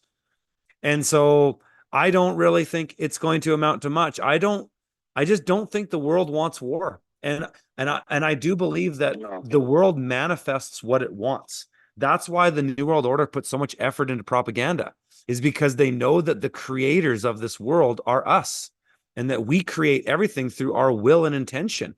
And so if they can propagandize us enough to will one thing one way or the other, that's the way it goes. So that's my gut sense, is that the world doesn't want war, and if it goes anywhere, it's going to be proxy and it's going to be small scale. But are we going to see massive amounts of Western countries being bombed and bombing? I don't think so. Especially for you and I in Canada, we don't have the same concerns as, say, if you were living right outside of New York City or Washington, D.C. Well, I hope you're right. I think if you have that thinking about it, you guys must have interesting conversations between you and the Canadian prepper, because I know that he's going absolutely nuts with his thoughts about it. Well, he's also working on the Homestead too, so he's got, know. Nate has a thing that he can put his energy into as well. So, it's one thing to talk about these things, but at the end of the day, if you're out there creating, it gets you through. And I'm sure you probably see that in yourself. A good day working on the farm and doing stuff and making things happen. You're not sitting there thinking about doom and gloom during all that, are you? No, for sure, and in some ways, it also gives you fuel to keep on working really hard and then so you feel ready about if ever this stuff actually does come to fruition. Exactly. You're ready for it. Yeah, exactly. I appreciate your thoughts about it. Hey man, appreciate you chiming in. And I'm going to shut down the space. So thanks everybody for showing up. This has been a lot of fun. If you guys follow me on Telegram, if you want to hear more about some of that stuff I was talking about earlier, just t.me/SHTF farmer. That's me on Telegram. I post stuff on there about that. And come fall and winter, I'll do a lot more spaces and streams again. But it's a tough thing for me to balance in the summer. being a working guy on the land here. So, all right, folks, this has been awesome. Thanks for showing up, and we'll see you guys in the next one.